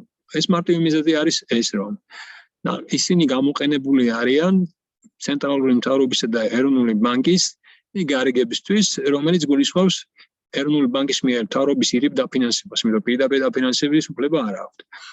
ანუ ეს დაფინანსება როგორ ხდება? აყურეთ, ბანკები იღებენ ვალს ეროვნული ბანკისგან რეფინანსირების სესხის ფორმით, დეპონირებას უკეთებენ იქ სახაზინო ვალდებულებებს, რომელიც მანამდე შეიძინეს ფინანსთა სამინისტროში, ესე იგი ფინანსთა სამინისტროს ასე მისცეს ფული ამისთვის. ანუ გამოდის, რომ კომერციული ბანკები ფულს აძლევენ მთავრობას, ხოლო თვითონ ეროვნული ბანკისგან იღებენ ფულს. ამ გზით ფულის შუამავლები არიან ცენტრალურ ბანკსა და მთავრობას შორის და ულიან გზას აი პირდაპირ დაფინანსების წესს. ესაა და ეს. ამ ოპერაციაში ისინი დაახლოებით 1% ან მეტი ან ნაკლები საკომისიოს იღებენ და ეს არის სრულიად, ესე ვთქვათ, უმტკივნეულო და უდანაკარგო საქმიანობა მათთვის და ძალიან მაგალითი შემოსავალია მათთვის, ხო? ურისკო, ესე ვთქვათ. მაგრამ ამ გზით, როგორც ისინი მთავრობა იღებს ფულს და ხარჯავს რაღაც თავის ვალდებულებებზე. ამიტომ არ უნდა გაგვიკვირდეს, რომ რეფინანსირების სესხის გაცემა, მისი მოცულობის და ყოველთვის არის დაკავშირებული მთავრობის ხარჯვების გაფართოებასთან და რაც მერე შემდეგ აუცილებლად აისახება ხოლმე მაგალითად სავალუტო კურსის გაუფიქსირებას, იმიტომ რომ როგორც წესი ხშირად ამ ფულს იყენებს უცხოური ვალუტის შესაძენად და უცხოური ვალდებულების გასასტუმრებლად ან რაღაც ოპერაციებისთვის და ამ შემდეგ, მოკლედ ერთმანეთზე ეს ყველაფერი მიბმული, მაგრამ ეს სისტემა ამის საშუალებას რო იძლევა, ეს არის პრობლემა და ამიტომ თქვი, რომ ეს არის უაღრესად პოლიტიზირებული სისტემა, რომელიც ადამიანური ფაქტორებით არის გაჯერებული, პოლიტიკური ინტერესებით არის გაჯერებული, არ არის თავისუფალი ნებელობებისაგან და პოლიტიკური ინტერესებისაგან, რაც არის სამწუხარო და ცუდი. აი ეს არის განსხვავება, რომელიც აქვს მაგალითად ქართულ მოდელს და თქვა ქონდა ესტონურ მოდელს, რომელიც იყო ამისაგან დაზღვეული აბსოლუტურად და შესაბამისად კულტურულად, ისტორიულად ბევრად უფრო სწრაფად მოხდა ამ ქვეყნის ტრანსფორმირება ევროპულ ცივილიზაციისკენ, ვიდრე საქართველოს, რომელიც რაც უფრო დრო გადის კიდევ უფრო აზიურ ჭაობში, ან ცუდი გაგებით აზიურ ჭაობში ეხება ავტორიტარული სხვადასხვა მოდელებით, ფარული იატაკქვეშა მმართველობით და საჯარო ტყუილებით და ასე რაღაცებით. რაც შეეხება ბიტკოინს, კითხვა რა იყო ზუსტად? მე აქ არის კითხვა, რომ ხო შეიძლება ბიტკოინზე გადავიდნენ ქვეყნები ციფრულ ვალუტებზე ალაპარაკებენ, არა. ბიტკოინი და ციფრული ვალუტა ერთ და იგივე არ არის. ციფრული ვალუტა შეიძლება მთავრობამ მართოს, ბიტკოინის იდეა და კონცეფცია და კრიპტოვალუტის აზრი მდგომარეობს ის, რომ ის უნდა იყოს დეცენტრალიზებული საზღვრების გარეშე, პოლიტიკისგან დამოუკიდებელი. თუკი ეს კომპონენტები არ არის დაცული, მაშინ ეს არ არის კრიპტოვალუტა, ეს არის სახელმწიფო ვალუტა და სახელმწიფოს ტექნიკურად რა თქმა უნდა აწყობს ციფრულად გააკეთოს ყველაფერი, რომ ადამიანებს მოუსწოს დამოუკიდებლობა და ანონიმურობა გასვლების დროს, კერძო ფულის, უკაცრავად ნაღდი ფულის ამოღება ბრუნვიდან მათი ოცნება, მე ესე ვიტყოდი, როდესაც კი ეს შანსი გაუჩნდება, ამას გამოიყენებენ. კი ციფრული ვალუტა შეიძლება შემოიღონ და ქუჩის გამყიდველი ქალის კი დაავალდებულონ, რომ ტელეფონი იქონიოს და ესე გაყიდოს თუ რამის გაყიდვა უნდა, რომ ტელეფონზე მიდებით ან რაღაც ეგეთი გზით მოხდეს ტრანზაქცია და შეიძლება შესაბამისად აღარ იწყოს ის ტრანზაქცია და ყველაფერი იყოს ტოტალური კონტროლის ქვეშ. რა თქმა უნდა, ესეთი ამოცანა აქვს და ჩინეთში უკვე პრაქტიკულად დაიწყეს ესეთი ვალუტის გამოყენება, ჯერ ერთ-ერთ პროვინციაში იტესტება და შემდეგ შეიძლება მთლიანად იქნეს გამოყენებული. იდეა ის არის, რომ ადამიანების პრივატულობა, ანონიმურობა, გაცვლების თავისუფლება იქნეს ესე ვთქვათ პოლიტიკური კონტროლის ქვეშ გადაყვანილი, ყველაფერი რო კონტროლდებოდეს. Ну, შეიძლება იქ ვიღაცამ თქვას, რომ ამ გზით შეიძლება ნარკოტიკები და მსგავსი რაღაცეების შეჩერება, იქ რაღაც ანალეგალური ვაჭრობის შეჩერება და ეგეთ რაღაცები. Ну, მე გეტყვით ეგეთ რაღაცებს, უბრალოდ შეუძლებელია. ადამიანების გაცვლით ურთიერთობები არ არის მარტო ფულადი ურთიერთობები. მათ შეუძლია გაცვალონ მომსახურებაზე, ამას როგორ შეუშლი, ხო? მე მაგალითად თუ ანალეგალური ურთიერთობა მინდა ვიღაცასთან და მაქვს რაღაც საქონელი, შემიძლია იმ საქონელის გადავიხადო ჩემი სრულების შემთხვევაში, ხო? ამიტომ ძალიან არასერიოზული გზა არის, რომ არგუმენტია იმისათვის, რომ ეს ყველაფერი გავამართლოთ. კი, ყველაფერი ეს ართულებს ურთიერთობებს, მაგრამ შეუძლია საბოლოო ჯამში არ ხდეს.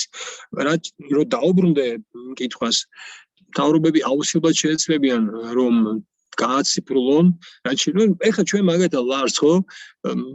ნებაყოფილობითაც კი ვიყენებთ მეტ და მეტ ციფრულ ვერსიას, ხო? მაგალითად ნაღდი ფული მუდმივად დეფიციტი მაქვს. სულ ხან ტაქსი დამჭირდა, ხან რაღაცა, სულ ბანკომატს ვეძებ და იშვიათად მაქვს ხოლმე ნაღდი ფული.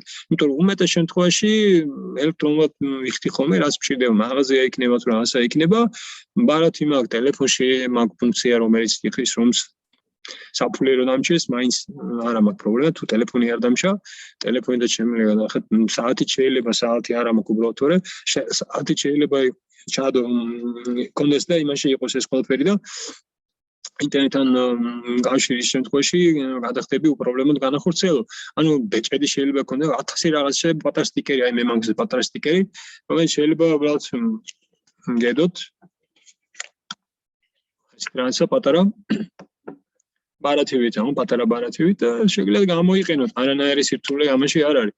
და ნუ ფორმა შეიძლება კიდევ უფრო პატარა იყოს, ეხლა სტიკერის ფორმა მაქვს, შეიძლება ბეჭედის ფორმა ქონდეს ან რაღაც უფრო პატარა იყოს მოცულობი. ხოლო იმის თქმა მინდა, რომ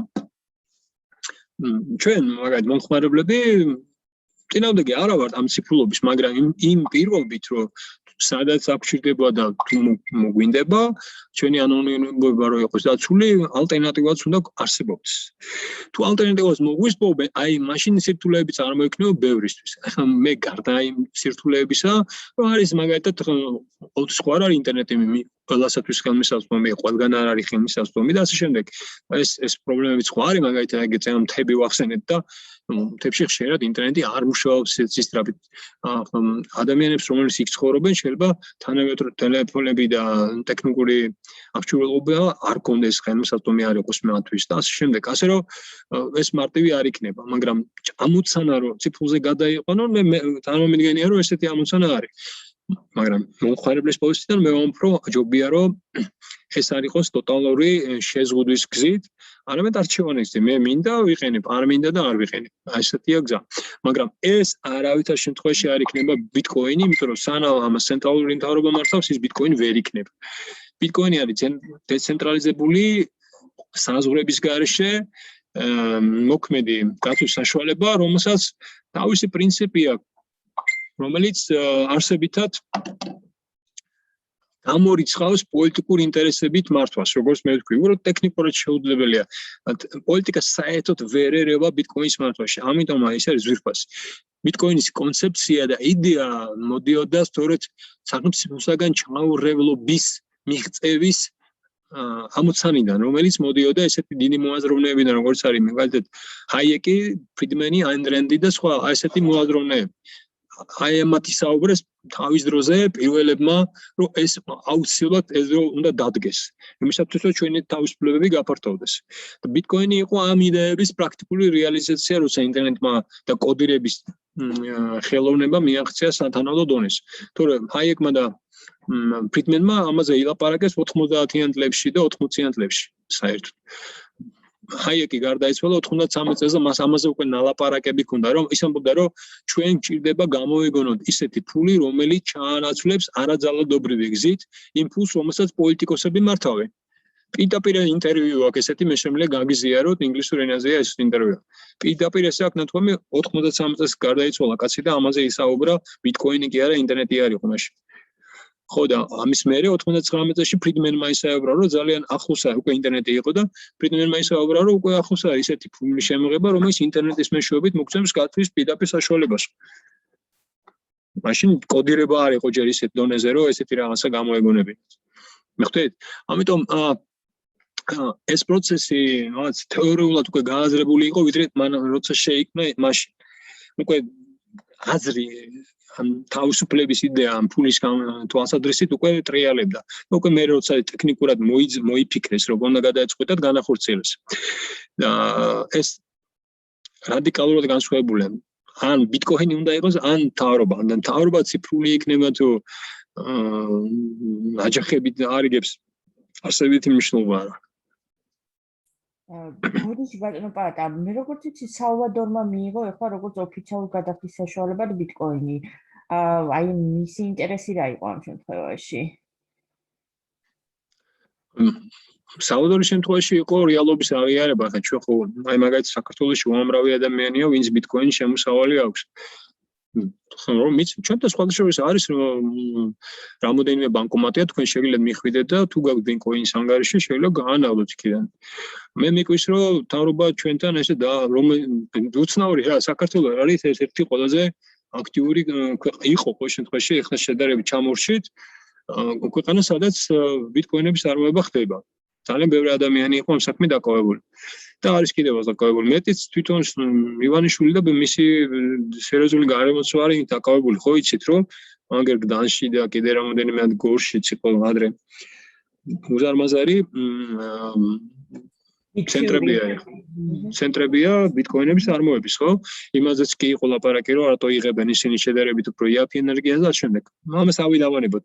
მე მხოლოდ იმის თქმა მინდა, რომ საქართველოში ძალიან დიდი მასშტაბი აქვს ჩვენი ქვეყნის თვალსაზრისით ბიტკოინების წარმოებას, ხო იცით? არა მარტო ბიტკოინების კონკრეტულად, არამედ კრიპტოვალუტების, ზოგადად ასე ვთქვი, ბიტკოინი მხოლოდ ერთი ვარიანტია, თორე ისე ბევრია. მაგრამ მე მიკვის, რომ მაგალითად კომერციული ბანკების არ აქვს აქამდე მიღებული გადაწყვეტილება, რომ ხო გაქვთ არა ბარათი, ჩვეულებრივი ბარათი, ანგარიში ხო გაქვთ. უმეტეს შემთხვევაში ჩვენი ბარათები სამ ვალუტაზე არის გათვლილი, ხო? ლარი, ამერიკული დოლარი და ევროპული ევრო. სამივე ანგარიში ერთბაშად გვაქვს ხოლმე უმეტეს შემთხვევაში, ხო ესეა? მე შეგვიძლია შიდა გადარიცხვებით გადმოვიტანოთ იმის მიხედვით, რომელი ვალუტა გვინდა რომ გამოვიყენოთ. ხო და მე მეკვის რატო არ არის ბიტკოინი მიბმული ამაზე და კიდე სხვები რატო არ არის ასე ავტომატურად მიბმული. მე მგონი უკვე დროა ესეთი რაღაცა იყოს. ვისაც მოუნდება გადაიტანს, ვისაც მოუნდება გადმოიტანს. მაგრამ იცი რატო არ არის ყველაზე ესეთი დამაჯერებელი ახსნა ის არის რომ ამ გზით ისინი ცდილობენ რომ არალეგალური შემოსავლებიდან არ შემოსავლებზე კონტროლი რო არ გამოეცალოთ ხელიდან. და მაგალითად ახლა თქვენ თუ ჩაგერიცხებათ ბიტკოინის ანგარიში მიიგებმებათ ბარათზე და იქ ჩაგერიცხებათ ფული ვერ გაიგებს ვინ ჩაგერიცხათ. მაშინ როდესაც ამ ჩვეულებრივ ანგარიშზე ნებისმიერ ჩარიცხვას ადრესატი ყავს და მოძებნიან. თუ რაღაცა ჩაგერიცხათ ისეთი რომელიც საეჭვია მოძებნიან. ანუ აქ პოლიტიკური ამოცანა კიდევ ერთხელ ზედმეტად პოლიტიზებული სისტემა თქვენი გადარიცხვები კონტროლდება ფაქტურად. ვერავინ ჩაგერიცხავს კონტროლის გარეშე. ხო და ბიტკოინს იმიტომ არაბამენ ამას როგორც ჩანს რომ აი ეს პერკეტი არ დაკარგო. მე ჩემი ადრე ეს არის. ხო და შესაბამისად აი მივიხედავთ ამისა მაინც მიკვის რომ ესე არის, იმიტომ რომ რამდენი ადამიანია ჩართული და ალბათ მაინც მოიძებნება პერკეტები ორმაგი და ვთქვათ დადასტურების მექანიზმი შეიძლება იქნას შემოღებული, ვთქვათ, სანამ ჩაგერიცხება მთავრობამ მიიღოს, რომ ის ლეგალური წყაროა და მოკლედ რაღაც ესეთი ალგორითმული გადაწყვეტა ჩემი აზრით მოეძებნება. მოკლედ სალვადორში რატო გააკეთეს? ალბათ იმიტომ, რომ უბრალოდ რეალობა აღიარეს და სალვადორი უფრო ღია ქვეყანა, ვიდრე ჩვენი ქვეყანა ამ ეტაპს. სხვა შორის ვენესუელაშიც დანერგეს, ვენესუელა კიდე პირიქით არის. ვენესუელაში უბრალოდ ისეთი ინფლაცია ჰქონდა თავიანთ ფულს, რომ ეძულებული იყვნენ ეღიარებინათ იმიტომ რომ ადამიანები მაინც იმას იყენებდნენ და აბა რა იქნათ. თუმცა რა თქმა უნდა ეხლა მეორე პრობლემაა რომ ყველას არა აქვს და ის ვისაც არა აქვს ის დაობს რომ მეტრა თუ არა მაქვს მაგ შანსიო და ეს უკვე ის გარანტია არავის არ შეუძლია. ნება არის დართული და ნება უნდა გამოიყენოს ხო არ მოგცემენ ძალით. ასე რომ მე ვფიქრობ რომ თვითონ ბიტკოინის იდეა როგორც ესეთი როგორც კონცეფცია რა თქმა უნდა ჯერჯერობით სრულყოფილი ვერ იქნება, იმიტომ რომ ჩვენ მისი რეალური გამოყენების სივრცეები არ ვიცით კარგად, ლეგალური არ არის უმეტეს შემთხვევაში, კი მაგალითად შეგიძლიათ მიიღოთ შემოსავალი, მაგრამ მე გიწევთ გადახურდავება და მაგალითად პირდაპირ მაღაზიაში ვერ გამოიყენებთ ჯერჯერობით, ხოლო რამოდენიმე ბანკომატია გითხარით საქართველოში, აეროპორტში ერთ-ერთი იყო აგერ მასთან სპორტის სასახლესთან იყო და კიდე რომელღაც სასტუმროში იყო 3-4 იყო მეტი არა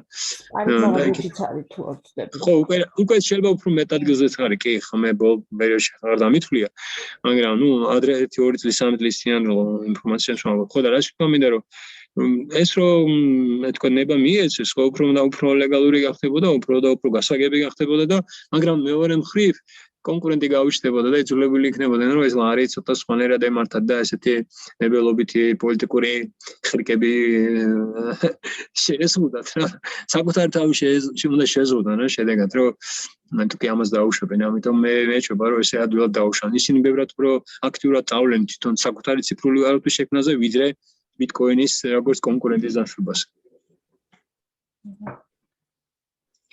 ესეთია ჩემი მოსადრება. რაც შეეხება კომერციულ ბანკებს, ხენ საქართველოში კომერციული ბანკების აბსოლუტურ უმრავლესობა არის უცხოური. დიდი ხნის განმავლობაში უბრალოდ უცხოურ მოქალაქეებს არ ჰქონდათ და კომპანიებს არ ჰქონდათ წელობრივი მონაწილეობის უფლება, მაგრამ მე როცა დაუშვეს, ძალიან მალე მოხდა ისე, რომ ბანკების უმრავლესობა უბრალოდ გახდა უცხოური.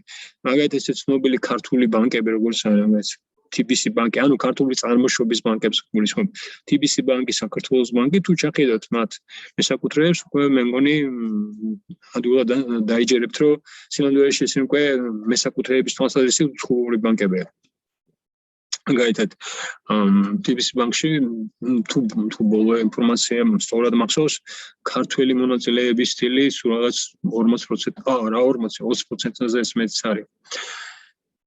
IBRD და ბევრი სხვა ორგანიზაცია არის უკვე თანამონაწილე. ესე რომ ბევრი ხო, ნუ აქ ერთი ნიუანსი არის, სამწუხაროდ რომ ქართული ბანკების ძალიან დიდი ნაწილში, აი წარმოშობით ქართული ბანკების დიდი ნაწილში უცხოური მონაწილე არ არის უცხოური კერძო პირები ან კორპორაციები, ისინი ან ბანკები.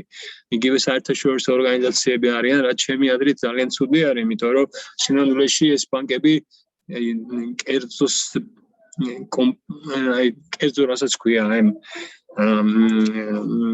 იდეას ბოლომდე მაინც ვერ ახორციელებენ, რომ არ არიან ფლატ კერძო ბანკები და მათი საქმიანობა მეტნაკლებად დასხმულია ამ საერთაშორისო კორპორაციების ინტერესებიდან გამომდინარე და ჩემი აზრით ფლატ სამართლიანი კონკურენცია მაინც არ არის. არა და ახალი ბანკების შექმნა და მათთვის სივრცის გახსნა საქართველოში მაინც არ უხარიათ ხოლმე პირიქით რაც უფრო იზღუდება ბანკების რაოდენობა ეს უხარია მთავრობას და რაც უფრო მეტად ემორჩილება მათ კონტროლს ის უხარია და იმის მაგერად რომ საქართველოში ბევრი ბანკი იყოს უხარიათ რომ ცოტა არის ბანკი და ფინანსური მომსახურებების კონტროლის ამოცანიდან გამომდინარე როგორც ჩანს და არა მარტო პოლიტიკური ამოცანებიდან გამომდინარე რაც არავის არაც რო იყო ბევრი მდიდარი წერა თქვი ახსენეთ რომ მართველი ანუ ცენტრალიზებული განაწილების პირობებში ძალიან ვიწრო ჯგუფი არის რომელიც ამ ცენტრალურ განაწილებითაა დაკავებული და ცხადია არანაირი კონკურენცია და არანაირი ალტერნატიული წყარო რომ მათ ამ ადგილის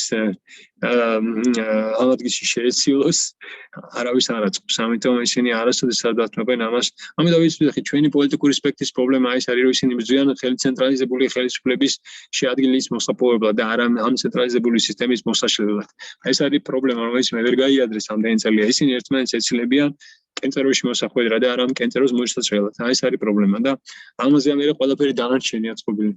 ამიტომ ამდენი შუღლი დაუპირისპირება, იმიტომ რომ მაინც საჭმელს ართმევენ და საჭმელი კი არ უნდა წაარწმუნონ ახალი საჭმელების შესთავაზების შანსი მისცე რა. აი თავისუფალი ბაზარი განსხვავებულად მუშაობს. თავისუფალი ბაზარი ერთმანეთს განსხვავებულ ადამიანებს, განსხვავებულ გემოვნების ადამიანებს საშუალებას აძლევს, რომ ითანამშრომლონ. ცენტრალიზებული სისტემა უბრალოდ თანამშრომლობას კი არა, სიცოცხლის საშუალებას არ აძლევს ადამიანებს. ამიტომ ეს არის რადიკალურად შესაძლებელი მიდგომა. ჩვენი პოლიტიკური სისტემა უბრალოდ ძალიან ცუდი არის. პოლიტიკური პარტიებიც კი ამ სისტემას სამწუხაროდ მოერგენ და ამ სისტემის ფარგლებში იბრძვიან, რაც ასევე არასწორი არის. სამწუხაროა, რომ ამის გააზრება ძალიან ცოტა აქვს. კეთილი, მე მგონი ძალიან გადავაჭარბე და იღალით ისედაც არ აქტიურობთ, ეთქობა ძალიან გადაღლილები ხარ და მე არ მინდა რომ ჩემი მონოლოგად ვაქციო, ისედაც ეგრე გამომდის, მაგრამ მეტი აღარ მინდა. ამიტომ თუ რამე კითხვა გაქვთ, მითხარით, თუ არა და მე შევეცდები რომ ის რაც ვისაუბრე დამუშავებული ფორმით, რამოდენიმე სლაიდის პრეზენტაციის სახით, ბუმულების სახით გამოგიგზავნოთ და შეიძლება რამეში გამოგადგეთ. მე ჩემი კოორდინატები უკვე მოგეცით. თუ გინდათ კიდე ერთხელ დავწერ. ეს არის ჩემი ტელეფონი. თუ გამოგადგათ, ჩემი ინტერვიუ იქნება, შევა იქნება და ამირეკეთ. მომწერეთ. და ვეცდები რომ გიპასუხოთ. რაც თავარია, იმედი მაქვს რომ თქვენ გნახავთ ხოლმე როგორც აქტიური, კრიტიკული სამართლიანი კითხვების ავტორებს და სტატიების ავტორებს.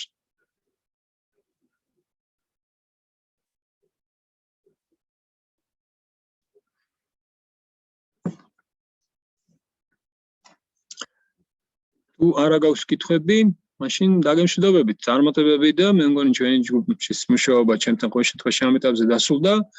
არ ვიცი რა არის დაგეგმილი, შეიძლება გქონდეს რამე შემაჯამებელი შეხვედრა, ან დაჯილდოება და ვიყო, თან გამიხარდება ფიზიკურად რო გნახოთ. თუ არა და წარმატებები და საუკეთესო მინდა გისურვოთ. ჩამწეულობა. მადლობა თქვენს ბატონო პაატა, კარგად გწარდებოდეთ. კარგად. კარგად. ყოველთვის ძალიან საინტერესო იყო. მადლობა. კარგად.